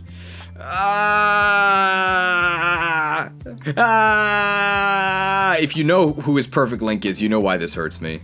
So Yukimura starts with Tepig. Tepig is very whatever, it has Ember. Evolves into Pignite, who is kind of okay. Heat Crash is pretty good. Emboar has Fire Blast, which I think I can say, without being too controversial here, is the best attack in the game. Fire Blast in this game is absolutely obscene. I don't know what they were thinking. So you know how Fire Blast is in the shape of the character Dai? That is actually the range it hits in. It is 3 in front of you, then 2 to the side of that for the cross, and then 2 to the side of you. You can actually kill their entire army in one hit. It is busted. 2 move? Shouldn't have eaten so much pork. What a waste of a great attack. Emboar's also really slow, so you're gonna miss a lot. But luckily for Yukimura, Emboar is not actually his perfect link. His perfect link is actually the Charizard line. Ooh. So Charmander has 4 move, which is great. Even though its attack Ember requires precise positioning, 'cause it's like an archer move, you have 4 moves, so that's no problem at all. It's actually, and this is not tropium, it's actually kind of a good thing that Ember is ranged, because at the very beginning of the game, a lot of your Pokemon are like melee, so like hugging the enemy, so being able to attack from 1 tile away, actually good. When it evolves into Charmeleon, it loses 1 move for some reason, and becomes a melee attacker with Fire Fang. Charmeleon is just bad Darumaka, but it's not like a disaster, it is usable. When Charmeleon evolves into Charizard, it gains a very good attack, Flamethrower, hits 3 tiles in front of you, and it also gains Flying. And it also loses 1 movement. Why? Why? I don't understand! So not only is 2-move Charizard awful, it doesn't make any sense! Charizard is not slow! It has 100 base speed. It's faster than Drapion. It's faster than Krookodile. It's faster than Quagsire. It's faster than Umbreon. It's faster than Leafeon. It's slower than Sceptile. It's faster than Flareon. It's faster than Drifblim. It's slower than Espeon. It's slower than Mismagius. It's slower than Crobat too. It's faster than Scizor. It's slower than Terrakion. It's faster than Bisharp. It's faster than Metagross. It's faster than Glaceon. It's tied with Raichu, although Raichu got buffed, so now Raichu's faster. It's also slower than Zoroark. It's slower than Gengar. It's faster than Samurott. It's faster than Empoleon. It's faster than Gallade. It's way faster than Carnivine. It's faster than Dialga. It's faster than Zekrom. It's way slower than Jolteon, but Jolteon's really fast. It's faster than Haxorus. It's slower than Mewtwo. It's faster than Vaporeon. It's faster than Chandelure. It's faster than Reshiram. It's tied with Fire Moth. It's slower than Infernape. It's faster than Hydreigon. It's slower than Arceus. It's faster than Rayquaza. Why does this have 2 move? Everything about Charizard is really good except for its move. If it had 3 move, I would probably put it in the middle of A. 1 move makes such a huge difference. If it had 4 move, it would obviously be S. It's a bit of tropium, but I do think Charizard is the best of Ni no Kuni because it does have flying. So if you give it the Guardian Charm to boost its movement up, it can actually do a lot of work. Justice for Charizard, man. I think even Charizard haters can agree that Charizard deserved more than 2 move in this game. One of the strangest decisions in this entire game. Really sad. Muneshige and Ginchiyo, we have to talk about them together because they are a pair. They were married. Now Ginchiyo was pretty cool. So her dad didn't have any sons. So Ginchiyo was the one who actually became the leader of the clan. I mean, maybe Mulan did it first. If Mulan did it at all, was Mulan a real person? Ginchiyo definitely was, so she gets credit for that. Despite being one of the coolest characters that we're actually talking about, it's kind of a lame description. She was just powerful. Her warrior power actually combos with Muneshige. They're both individually good powers and they get better when used with each other. So Ginchiyo's power is the Raijin's Voice, that's the Japanese name, increases the attack and the movement of all of your Pokemon by 1. Muneshige's power, Wind God's Voice, Fujin's Voice, is the exact same, increases all of your Pokemon's attack by 1, range by 1, but if you use them both on the same turn, both of the bonuses double. So you're supposed to combo them together. If you're wondering about Fujin and Raijin, the Wind God and the Thunder God, they are often depicted together or in opposition. They're depicted in the Pokemon series that way. You've got Tornadus and Thundurus. That's Pokemon's official version of Fujin and Raijin. But you've also seen them in other media. Heard of Naruto and Sasuke? Naruto uses wind. Sasuke uses thunder. Why is that? Ever play Fire Emblem Fate's Birthright? My apologies if you have, but a character called Takumi has the Fujin Yumi, the Wind God bow, and his brother, Lobster Lord Ryoma, has the Raijin To, the Thunder God Katana. You always gotta have them together. How good is Ginchiyo? Incredibly bad. So Ginchiyo starts with Shinx, who is her eventual perfect link. Shinx is okay, like there's nothing special or bad about it. It's got 4 moves. It's got Spark, melee attack. Evolves into Luxio, who is actually pretty good. Luxio coming at you. He's got Discharge, which hits the area around him. Exact same as Flaffy. Evolves into Luxray. Luxray has got to be one of the most mistreated Pokemon of all time. Where is the Dark typing, and where are the good moves? It gets Thunder. Thunder is horrendous. Exact same issue as Ampharos. Ampharos is stronger, but probably misses more. Luxray is a bit weaker, but it also misses all the time. Why did they give him Thunder? It's so bad. If Luxray had Thunderbolt, it would probably be like top of C or even like low B. Thunder is just god-awful. Thunder god-awful, apparently. Like, maybe these guys are better than Spiritomb, because at least they have a chance of doing damage. Spiritomb just does no damage every time. Now what about our husbando, the Wind God Muneshige? He's paired with Staraptor. That's like an early game bird, right? Is that any good? Yeah. Look out! It's a bird! Oh, it is a bird!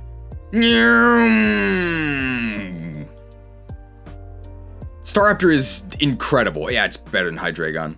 4 flying movement, that is as good as it gets. And then you are brave, okay? Brave Bird hits a pretty big area, does massive damage, and it has a downside, I guess, where it reduces your movement range to 1 the next turn, and it also drops your defense. It does not matter. It doesn't matter. Brave Bird them. Massive damage, where you want it, when you want it. Also available very easily at the beginning of the game. Bravery is definitely a winning strategy. We can also mention that it's really easy to link with Starly. A ton of people get Starly, so even though Muneshige is the perfect link, Oichi, if you want to pull her out of the dumpster, you gotta link her with Starly. And on top of that, Staraptor has incredible abilities. It gets Intimidate, which in this game is also very good. Say you go for your Brave Bird Assault and now you're in the middle of a bunch of enemies, are you in trouble? Not really, because you can then intimidate all of them, drop their attack. Or even better, there are no enemies that survive because you have Vanguard. If you have Vanguard and you're the first one that moves in a turn, you deal 50% extra damage. Was Brave Bird not strong enough? Well, don't worry, it is now. Pretty ironic that it's got Guard in the name and all it does is kill. Vanguard good. Muneshige actually has another Pokemon, I don't know why you would ever use it. It is Emolga. You might be wondering why I'm putting Emolga all the way up here in B. It's because Emolga's move, Volt Switch, actually moves it back a space after attacking. Terrible. At least it flies. Would be nice if it actually did some damage. Might actually be in the finest. Any complaints about Emolga in the finest? It used Volt Switch again, I guess. We'll leave Emolga at the bottom of C. At least it gets Celebrate. Celebrate's a really good ability. If you kill an enemy, you get another turn. Good luck with that. It's apparently the only fully evolved Celebrate user. What a cause for celebration. I guess they're in a long-distance relationship.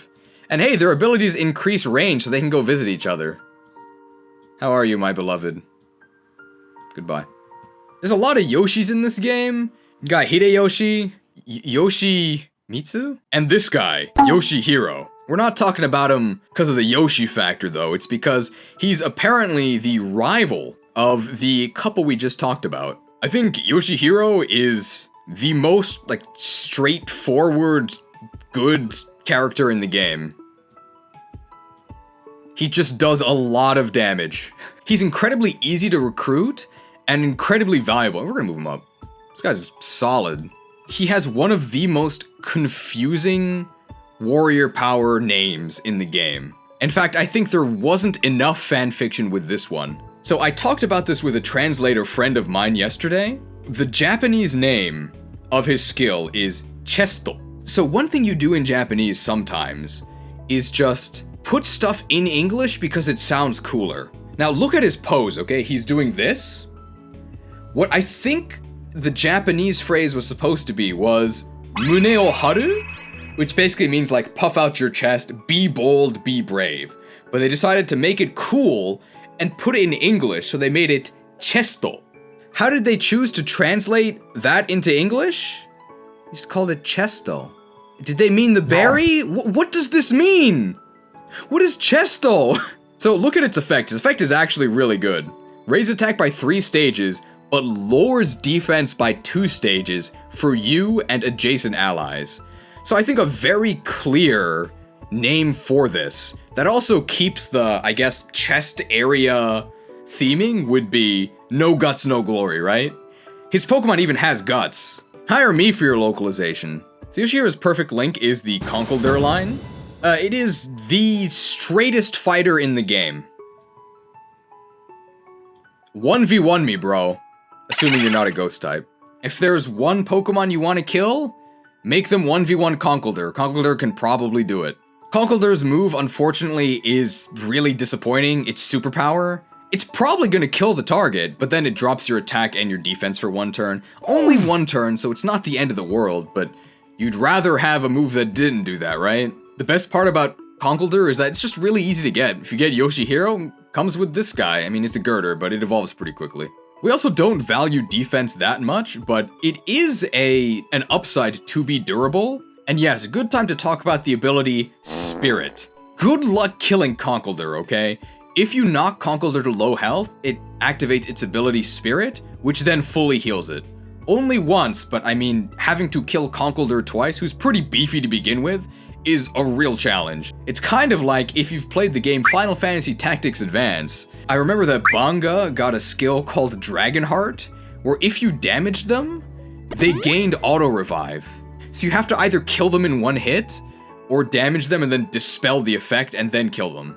While we're talking about beefy boys, why have 2 arms when you could have 4? Well, actually I think Conkeldurr is a little bit better, but Machamp is also a very fair fighter. It's a bit harder to get, because there are no named warlords that have a perfect link with Machamp, but Machamp's attack, like its actual attacking move, is way better. Cross Chop! Maybe Machamp's actually better. Why kill 1 Pokemon when you could kill 5? Cross Chop, baby! We've seen some crossing before, right? With Cross Poison? No. You gotta chop them, okay? Cross Chop is devastating, and it only gets more and more powerful because this guy, he's playing Conquest. He's got Conqueror. If you cross chop 1 Pokemon, it is over for the rest of their team, because the boosts just keep coming. Really what keeps Machamp down is, like, mediocre mobility, 3 grounded movement, and it's not actually tied to a named warlord. So you have to use a generic if you want to have a 100% link with Machamp. But you also don't even need a 100% link. Machamp is just good. Maybe not the champion, but he's definitely in the ring. Now, we had to zoom out a little bit because things were getting kind of cramped. Kunoichi. Well, she was renowned for anything that you want because I believe she is the only character in this game that is actually pure fanfic. Even the generic warriors were named after real people, but despite her being a warlord, she's just made up. Kunoichi is not even a name, it's just what you call female ninjas. Imagine if your name was just Ninja. I guess you'd be a Fortnite streamer. Maybe she streams Fortnite too.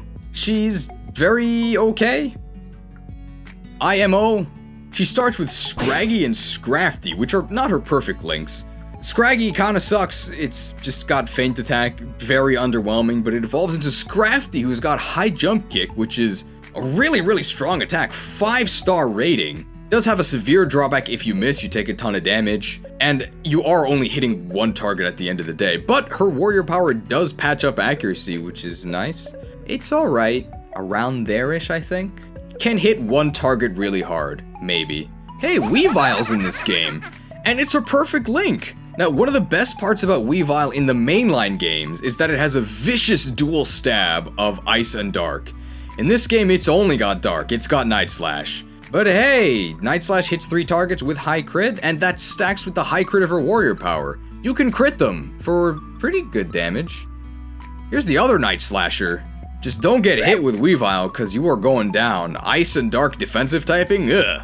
For whatever reason, this is definitely a flavor fail. Weavile only has 3 move. It really feels like it should have 4. If it had 4, it would probably be at the very top of B, but at least it has Shadow Dash, so if you're operating solo, you can actually get up to 5 move, hey. I really have no idea how they calculated movement in this game. It doesn't really seem to have that much to do with your actual speed stat. Kanetsugu. I think this guy's got the weebiest outfit of anyone. We probably should have talked about him when we talked about Kenshin, because he is Kenshin's retainer. He's basically Kenshin light in pretty much every regard. Let's put him next to Kenshin. He has the ability Love and Honor. It heals you and adjacent allies and gives you all +2 attack. Wow, hey, that's actually pretty good. As you can see, in real life, he was renowned for his very silly hat. So I think earlier we described him as Diet Kenshin. That pretty much is it. He's almost entirely outclassed by Kenshin, but if you really like psychic types, you can use this guy. So he starts with Kirlia, which you can then evolve into Gardevoir. Gardevoir's attack Psychic is probably a little bit better than Psycho Cut. Hits in like a diamond pattern, and does a lot of damage. But Gallade has Conqueror, and Gardevoir does not, so I would rather use Psycho Cut with Gallade. I think Gardevoir's okay. Kirish, just a solid psychic attacker. In terms of being a faithful recreation of mainline game performance, Alakazam might be the most one-to-one. This dude is coming at you. Either he's gonna kill you or you're gonna kill him. Glass cannon to the max. There you go. I hope you can kill them with Psychic. You probably can, unless they're a Dark type. But it is just Diet Mewtwo. And even Mewtwo can't actually make it to S. Too many Dark types, I can't see anything. Alakazam does have the downside of Abra being completely useless, just like a total dud. But you can also just link with an Abra that's already ready to evolve into Kadabra. So it's not that big a deal. I think we did mention that Gardevoir evolving from Kirlia is a downside, but we should really stress that Ralts and Kirlia Giga suck. They're so useless. So the fact that Kenshin just has Gallade already is a huge upside. Aya! She's actually Kenshin's sister, maybe half-sister, maybe sister-in-law? Some sort of sister relation. Her warrior power is sort of the parallel to Kanetsugu, so Kanetsugu's heals and then increases attack, which is a great effect. Hers heals and then increases defense, which is not a great effect. And unlike Oichi's Sweet Song, it's not global, you have to actually be adjacent to them. She also increases defense despite being an ice specialist, so Avalugg is in the game in spirit. I am not blown away, but at least ice offense can be pretty good. Apparently, she wasn't renowned for anything. Ice type moment. So Aya starts with Beartic. Beartic has Icicle Crash, hits 1 tile away, does pretty good damage. It actually does 0 damage. You know why? 2 move? As if being an ice type wasn't bad enough. So you can maybe guess by her ghostly and chilly appearance that Aya's perfect link is Frostlass. It's a ghost, so that means it can phase through things, but it doesn't actually fly. It does not have levitate. It's okay. The move is disappointing. It gets Icy Wind. Same as Glaceon. Glaceon has 4 move though, and Glaceon has way more attack. Glalie is not her perfect link, but it is the same Snorunt family, so we may as well talk about it now. Glalie's Japanese name has got a lot going on. It's Onigori, so Oni is demon. It sounds like demon like hockey mask, like goalie. It also sounds like demon ice, and it also sounds like rice ball. That's a lot of work to put into Glalie. Prepare yourselves. You have never seen this before. Imagine a game where Glalie is actually better than Frostlass. Only in Conquest, baby. But not better by much. So Glalie has worse stats, and it's not a ghost type, so it can't phase through things. Why in the world is it higher? Because its attack is way better. Icy Wind versus Ice Beam. Beam them. Ice Beam is an amazing move. I wish it was on an actually good Pokemon. Stay tuned. I guess the demon part of Onigori also comes in handy because it gets Frighten. Good ability. When you're near enemies, they get worse, right? They lose movement. Kai! So she served under Rock Daddy, and then she eventually married Hideyoshi. She was one of his wives. You'll never guess what she was renowned for. Well, she was heroic. And of course, she was praised as the most beautiful woman in East Japan. I guess if you go to the west or the north, there might be more beautiful girls out there. They don't even talk about her strength. It's disgusting how people only care about beauty. She's got way more than just beauty. She's insanely strong. She's one of the only warlords that loses clothes when she evolves. Her ability, Warrior Woman, increases speed, so that increases accuracy, and it also gives her attacks guaranteed flinch for 1 turn. So you can kind of stun lock the enemy army. Don't worry, they're gonna lose more than 1 turn, okay? So she starts with Pansear. I think Pansear is literally the most hated Pokemon of all time, like officially. I think it is dead last in popularity rankings in Japan. People hate this Pokemon. I'm not exactly a fan, but I don't think it's the worst Pokemon ever. It's definitely bad though. Pansear's Flame Shot is pretty bad. Hits in a 5-tile pattern, but only the middle actually does damage. Simisear's attack, Incinerate, is just garbage. It's bad Bug Bite. Imagine being bad Bug Bite. With Bug Bite, you at least steal their healing item. With Incinerate, they just can't use it. And you don't do any damage, so it's not like it's actually just an upside to a good move. It's just a bad move. I think while we're here, we may as well just get this over with. We'll do the 3rd monkey. Whatever, man. At least water's a good type. Panpour is worthless, just as Water Gun. Simipour has Brine. It is not Brine time, okay? I'd rather have it be Vine time. Brine works the same way it does in the main series game. Extra damage if the opponent is below half health. Execute style moves are never good, because when the opponent's health is low, the execute extra damage doesn't really do much. So these 3 monkeys, they do actually have additional theming beyond just being elemental monkeys. So they are based on the See No Evil, Hear No Evil, Speak No Evil monkeys, I believe? Which one's which? All 3 are evil for sure. I hate these things. So Simisage is Speak No Evil. Simisear is Hear No Evil. And Simipour is See No Evil. So you can kind of see that in the features that they have exaggerated. So like Simipour has their eyes closed. I was struggling to figure out the connection between 2 of the elemental monkeys and the wise monkeys, and we've got a quote here from Bulbapedia. However, there is no obvious connection between Simisage's appearance and the 3rd Speak No Evil. It's a mystery. Sekiro has a lot of Pokemon in it, and one of the bosses is actually the wise monkeys, and you kill them. It's very satisfying. We put Kai in the top tier, even though we just spent all of that time dumping on the Pokemon she starts with. Well, it turns out there's not only 2 fire monkeys in this game, there's a 3rd. This guy, Darmanitan. Darmanitan might have the best track record of any Pokemon in the lists. Okay. It might actually be the best Pokemon in the game, if you consider availability. Actually, yeah, I think it's the best Pokemon in the game. We don't weight availability that much, but Rayquaza and Arceus are both incredibly late game. Once you get them, they're the best Pokemon in the game. Darmanitan is in the beginning of the game. He dominates from the very start, whereas the God of the World you only get near the end. And Nobunaga had to reset thousands of times for this guy, and he loses to a monkey. Darmanitan has amazing attack. It does so much damage. It's got 3 move, could be better. The reason why it's the best Pokemon in the game is because it has the best attack in the game. It has Fire Blast. This tubby dude down here also has Fire Blast, but only has 2 move. This is the difference that 1 move makes. That and Darmanitan also has Conqueror.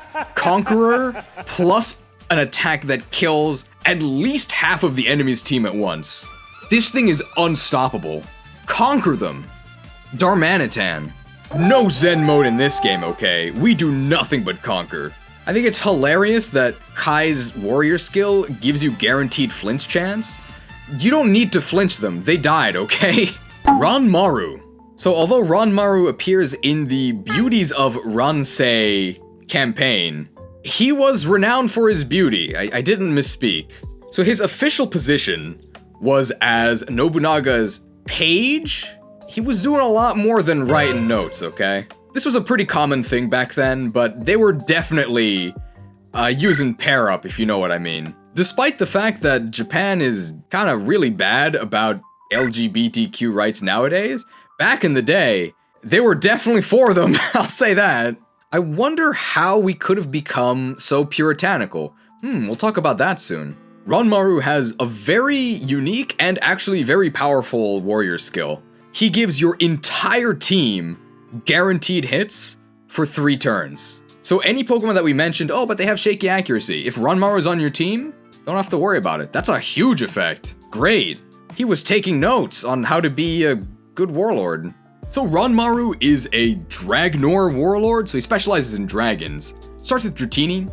Dratini's got Dragon Rage, 40 set damage, absolutely killer at the start of the game. Then evolves into Dragonair. Dragonair's got Dragon Tail. Hits 3 tiles, knocks enemies back. It's okay. Final evolution is Dragonite. Dragonite has Dragon Rush, which is like Fiery Dance. Hits in a plus pattern, you sort of dive at them 1 tile away. Did I say Ranmaru was from Dragnor? He's actually from Ni no Kuni. 2 move. Why?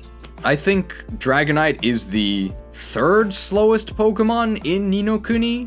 So Charizard has 100 speed. He's the fastest Ni no Kuni Pokemon. Groudon actually has 90 speed, I guess because he's a legendary. I think Dragonite has 80 speed. At least he flies. Dragon Rush also has serious hit issues at 75% accuracy, but Ranmaru gives your whole team sure hit, so that's okay. Ranmaru's perfect link is Lucario. Lucario is a very okay Pokemon. It's got Aura Sphere, so the sure hit of Ranmaru goes kind of wasted if you use his perfect link. Aura Sphere hits 1 tile away and also knocks the target back. I don't know, we'll like put him here? It's fine. Nothing spectacularly bad or good about Lucario. Just a solid fighter. Has only 3 base move, but it might have the sprint ability which gives it 4 move. I wish it just had 4 move to start with. We will mention that it's kinda convoluted to try and get Lucario. Some episodes have wild Riolu, some don't, but there is a password, and technology is incredible, so that's one way you can get it. I don't think I'm gonna penalize it for that, but we should mention it. Mitsuhide. We saved this guy for almost last. Is he important? Yeah. Way back when, we mentioned that Nobunaga's ambition was to conquer Japan, but he didn't do it because he died. How did he die? This guy. I guess he got ice beams. So Mitsuhide is one of the famous traitors. He was on Nobunaga's side until he wasn't. And then he led an attack that ambushed Nobunaga and forced him to defeat himself, that's how I'll say it in a YouTube-friendly way, at Honnoji Temple. I don't know if he's officially known for his beauty, but how can this guy be evil when he's so hot? Hot people can't be bad. Although actually, he's cold, right? He's an ice-type trainer. Maybe he is evil. I do actually have a real-life story about this guy, so we can mention some Japanese city stereotypes here. So I live in Tokyo. The stereotype about people in Tokyo is that, I guess they're ice types, they're really cold, and they're just preoccupied with their lives. They're too busy. Then my ancestral area of Osaka, where this fire-type dude's from, people from Osaka are supposed to be really fun. Maybe too fun and too hyperactive. Honnoji Temple, where this betrayal happened, is in Kyoto. The stereotype about people from Kyoto is that they're really stuck up and snooty. It's kind of true. One thing that contributes to them being so snooty is the fact that Kyoto is sort of the cultural center of Japan. They say in all their brochures, come to Kyoto, there's adventures around every corner. If you're looking for history, you've got to come to Kyoto. As much as I don't like how snooty people from Kyoto are, this is very true. If you're visiting Japan, you gotta go to Kyoto. There actually is history everywhere. So I did my study abroad in Kyoto, and then I was being shown around the city by like a college student. And then we came across this little, like, side shrine. I'm like, oh, what's this? The guide mentioned, oh, that's where Oda Nobunaga was betrayed by Mitsuhide and forced to defeat himself. Anyway, what do you want to eat for lunch? Yeah, if you go to Kyoto, you'll just stumble into major historical sites. It's next to like a bookstore. I do really like how they made the guy who iced Nobunaga the ice-type trainer. No fairies yet, so ice was the type to make him. The ice typing also makes him weak to Hideyoshi. After this dude offed Nobunaga and tried to take over, spoilers, he didn't. Nobody supported him, and Hideyoshi, like, kicked his butt, and by kicked his butt, I mean killed him. Good job, Hideyoshi. How good is this guy in Conquest? He's pretty good. So he's got the warrior skill Cold Eyes, which increases his speed, but then that becomes mostly irrelevant because he also gets sure hit for 3 turns. I wonder if that synergizes with his Pokemon. Mitsuhide starts with Lapras. You like ice types? Lapras is good. Very solid Pokemon. Actually, we're gonna move further up. Lapras is real good. It's got very decent stats, only 3 move, but its actual attack is amazing. Ice Beam. 3 tiles in front of you, probably dead. Huge damage. Now, Lapras is really good. Does it get better? Yeah. Articuno's move is Blizzard. Hits a massive area for huge damage, but it has bad accuracy. Good thing Mitsuhide gives you perfect accuracy, so you don't have to worry about it. It turns out that Ice being horrific on defense doesn't actually matter if you wipe out the enemy army. Super good, and it flies. In this game, at least, Articuno actually is, well, okay, not numero uno, but it's in the uno tier, I guess. It's great. Now, we don't actually know why he decided to ice Nobunaga. We can only speculate. We think it was just because he wanted to then unite Japan, which he didn't. But this dude, along with Nobunaga getting isekai'd everywhere, he's in a bunch of media, and in those media, they just fanfic whatever motivation. So maybe Nobunaga was going insane. Maybe he wronged Mitsuhide earlier in life. Who knows? If you watch isekai media where Nobunaga pops up, Mitsuhide definitely will as well. Unlike in, I think, American media, where when you see our #1 trader, Benedict Arnold, he's always kind of devious. But usually Mitsuhide is depicted in kind of a sympathetic light. I mean, look how hot they made him. Couldn't be evil. Gracia. This is a character I thought for sure was fanfic, right? What a traditional Japanese name, Gracia. Not fanfic. Okay, I mean, this outfit obviously is, but she was actually the daughter of Mitsuhide. Why is her name Gracia?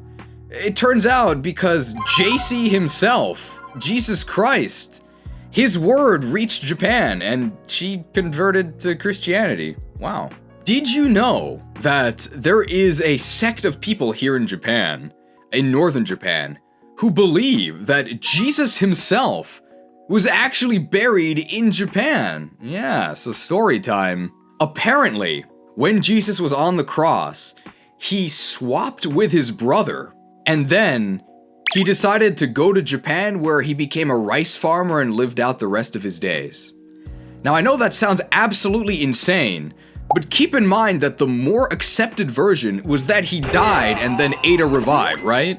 So the weeb ending is actually more realistic.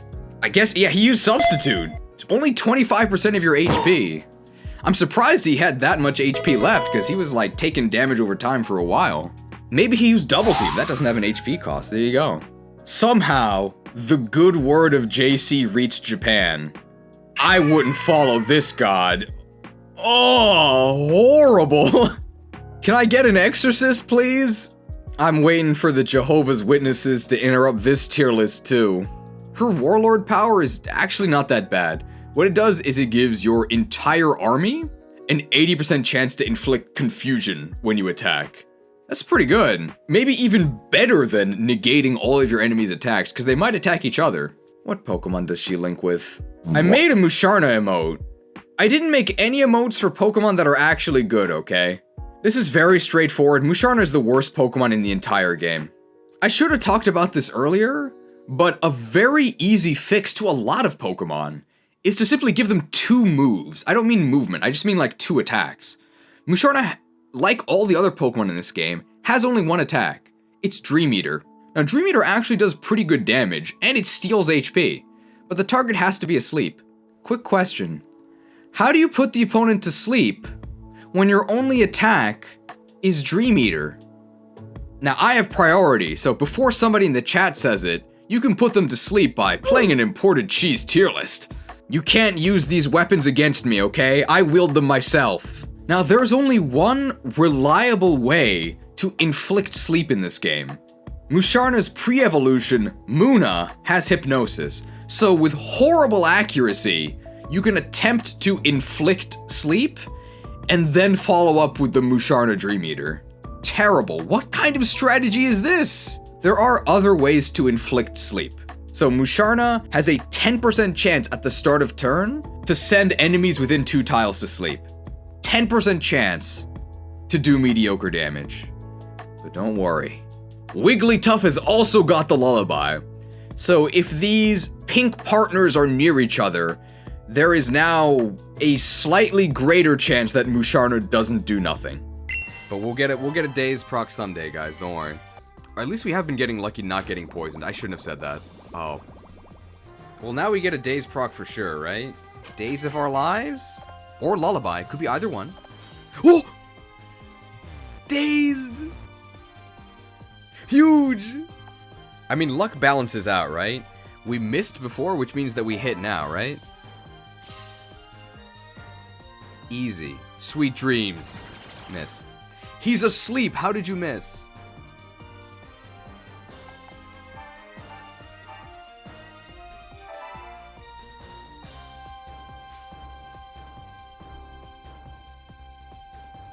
I don't understand.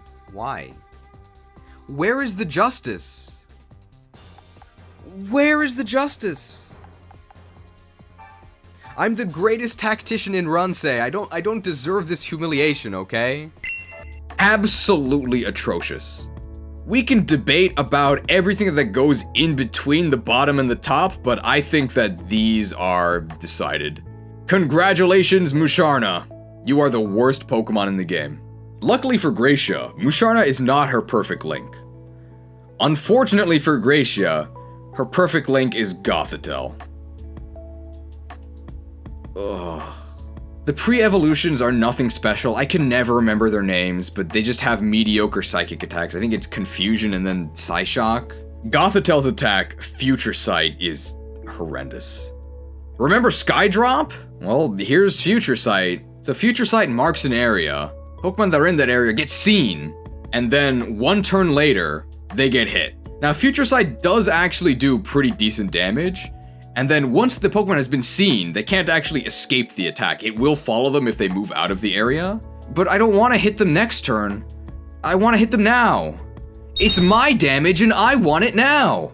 2-turn moves are so bad, and it is a psychic attack. That does mean that like a quarter of the Pokemon in this game are immune to it. There's so many dark types. But at least it does do damage if you manage to hit it, so we can make a finest sandwich here. Good job, Gracia. And that's it for unique warlords. All of the remaining Pokemon, unfortunately, have no perfect links with the named warlord, so that makes all of them a little bit worse, because they have to be linked with generics if you want to reach 100%. Generics aren't unusable or anything, they're just kind of worse. Although, as you saw, there are some named warlords that are pretty terrible. So not having a named warlord partner isn't the end of the world, as we'll see. It's just a minus. Beedrill. For some reason, Weedle and Kakuna are not even in the game. It's just Beedrill. Beedrill would be a lot better if it actually flew. Unfortunately, it does not. Twin Needle is pretty pathetic. It hits twice, 20% chance to poison each time, but Bug is a terrible attacking type. It's not the Jungle Jagan, but I think because it is a decent early game Pokemon, it's at least not the finest. It's not very good though. If it flew, I would probably consider putting it in B, but in order to have flying movement in this game, you have to actually be a flying type, or you have to have the levitate ability, and it doesn't have either. However, if you play Poke Emblem, he actually is the Jagan, because he does fly. Really good. It's not this game, though. Arbok! Poison is extremely bad.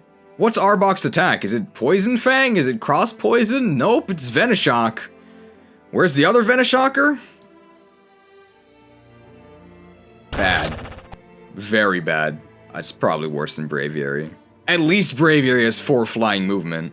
What does Arbok have? I think it has Intimidate. Yeah, Scolipede at least has Poison Point, so enemies can attack it, get poisoned, and then you can Venoshock them. Arbok requires a partner in crime. He can't find one, though. Nobody's willing to work with him. Poison's terrible.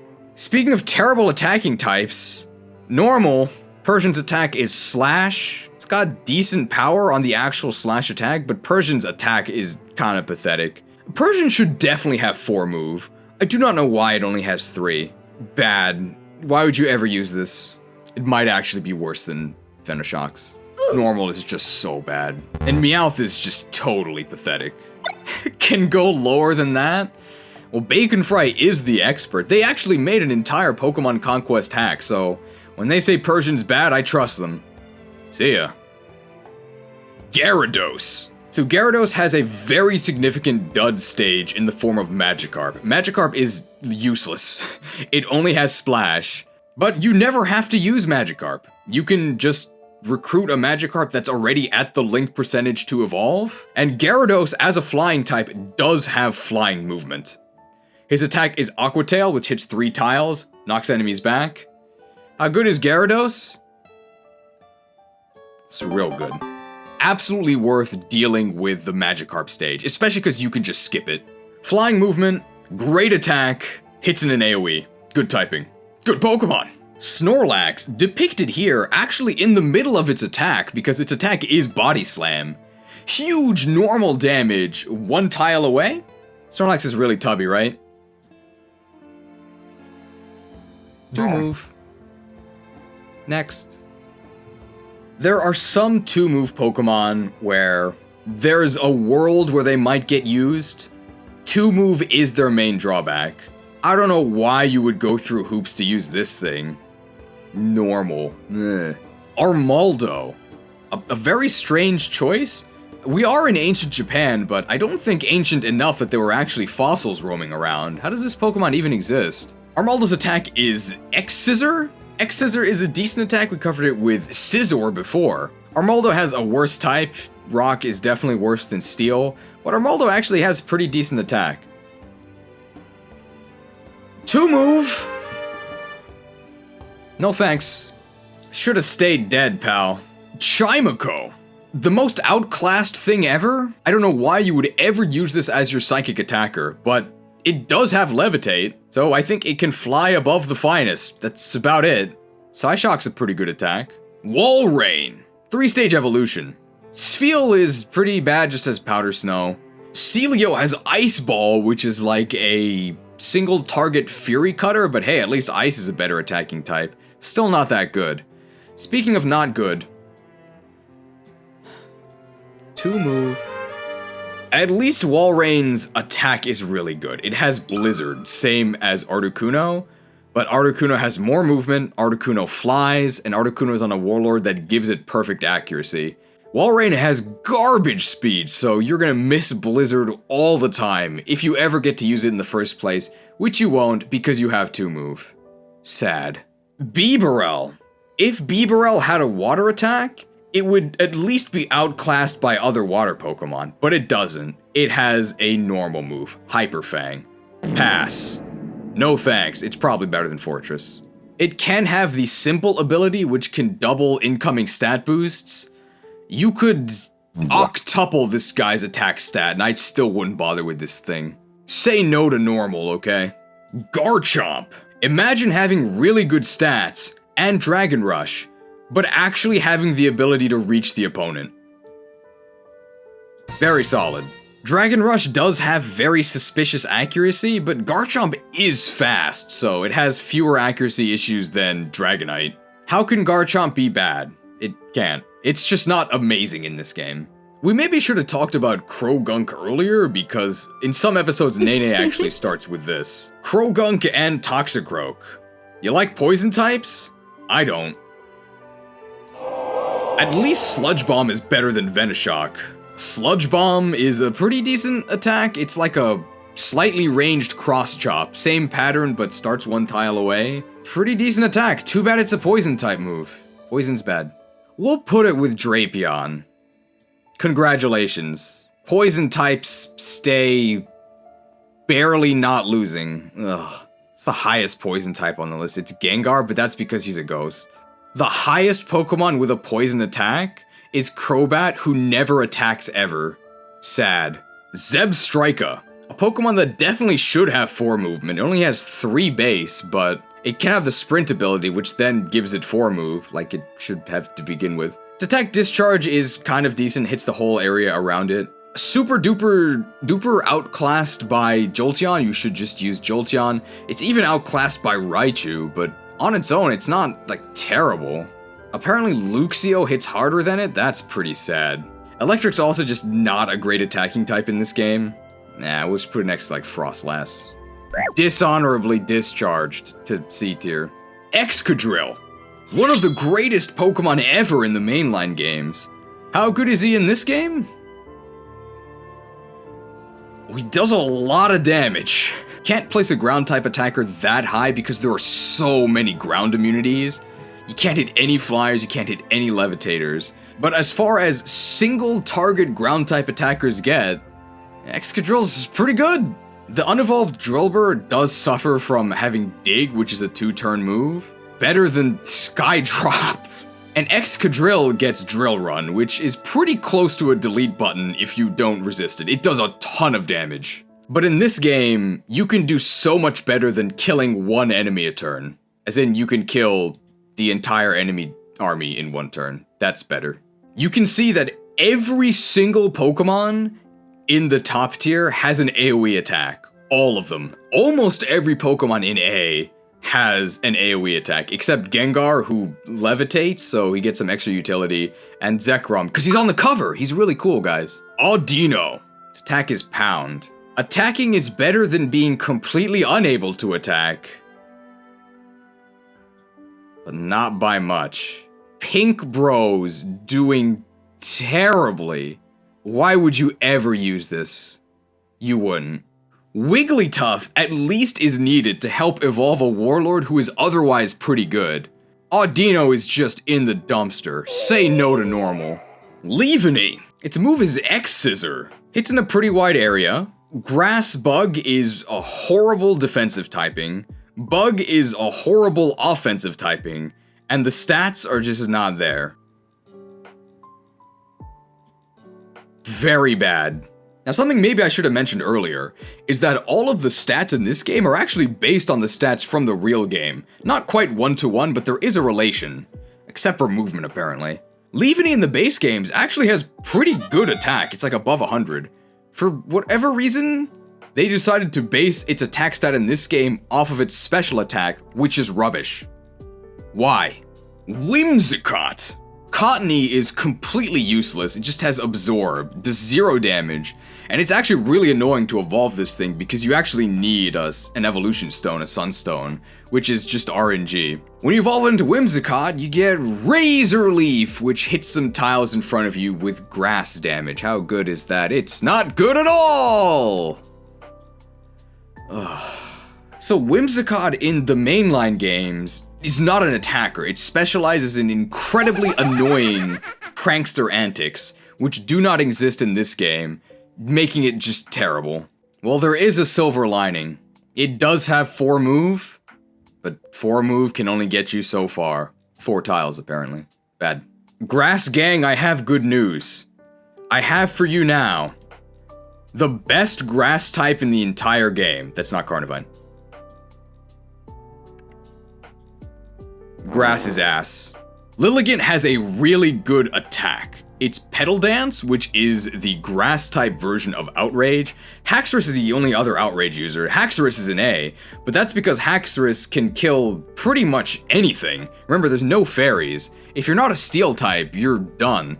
And there's a couple ways to deal with Steel types, okay? Everything resists grass, and Petal Dance has the same disastrous downside as Outrage. You lose your next turn, but whereas Outrage kills everything, Petal Dance kills far fewer things. But at least it does kill some things, so we'll put it in C.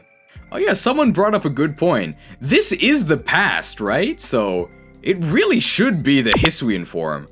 If this was a Hisuian Lilligant, I mean, it would be a different Pokemon, but it would obviously be much better. As a favor to all of the grass supporters, I'll do this, okay? We Petal Dance to the top of C, okay? That's where our steps end. Now we've lost our turn. You like normal types? No? You like multi-hit moves? No? I got bad news for you. Minccino's got both of them. At least Tail Slap, its multi-hit move, is actually pretty strong.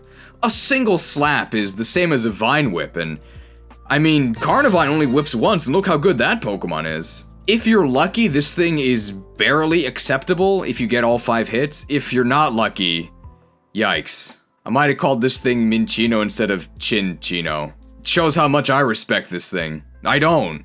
Vermin! And the final Pokemon, Galvantula. A Pokemon that has always excelled at coolness? This thing has a ton of fans, including me. I think Galvantula is really cool. In terms of in-game performance, it has always been very okay. How is it in Conquest? I think I would describe it as very okay. It's totally fine. Joltik is not totally fine. Joltik is trash, but Galvantula itself is alright. It's got Discharge, so hits a ring around it. I would rather use Jolteon or Raichu, which is why they're higher, but you can't really go that wrong with Galvantula. It's totally fine, it's just outclassed. Here are the Pokemon, and here are the Warlords. I wouldn't take these Warlord rankings too seriously. This was mostly just an excuse to be able to talk about each one. And I think that's our tier list, so Pokemon Conquest was a very bold and brash step in a new direction. I'm gonna say there were some balancing mishaps. Some Pokemon are extremely powerful to the point of soloing the game, and some Pokemon are extremely terrible to the point of being useless. But I guess that's kind of true in the mainline games as well, so it's just imbalanced in a different way. Unless your name is Darumaka, in which case you're like the best Pokemon in whatever game you appear in. Wow.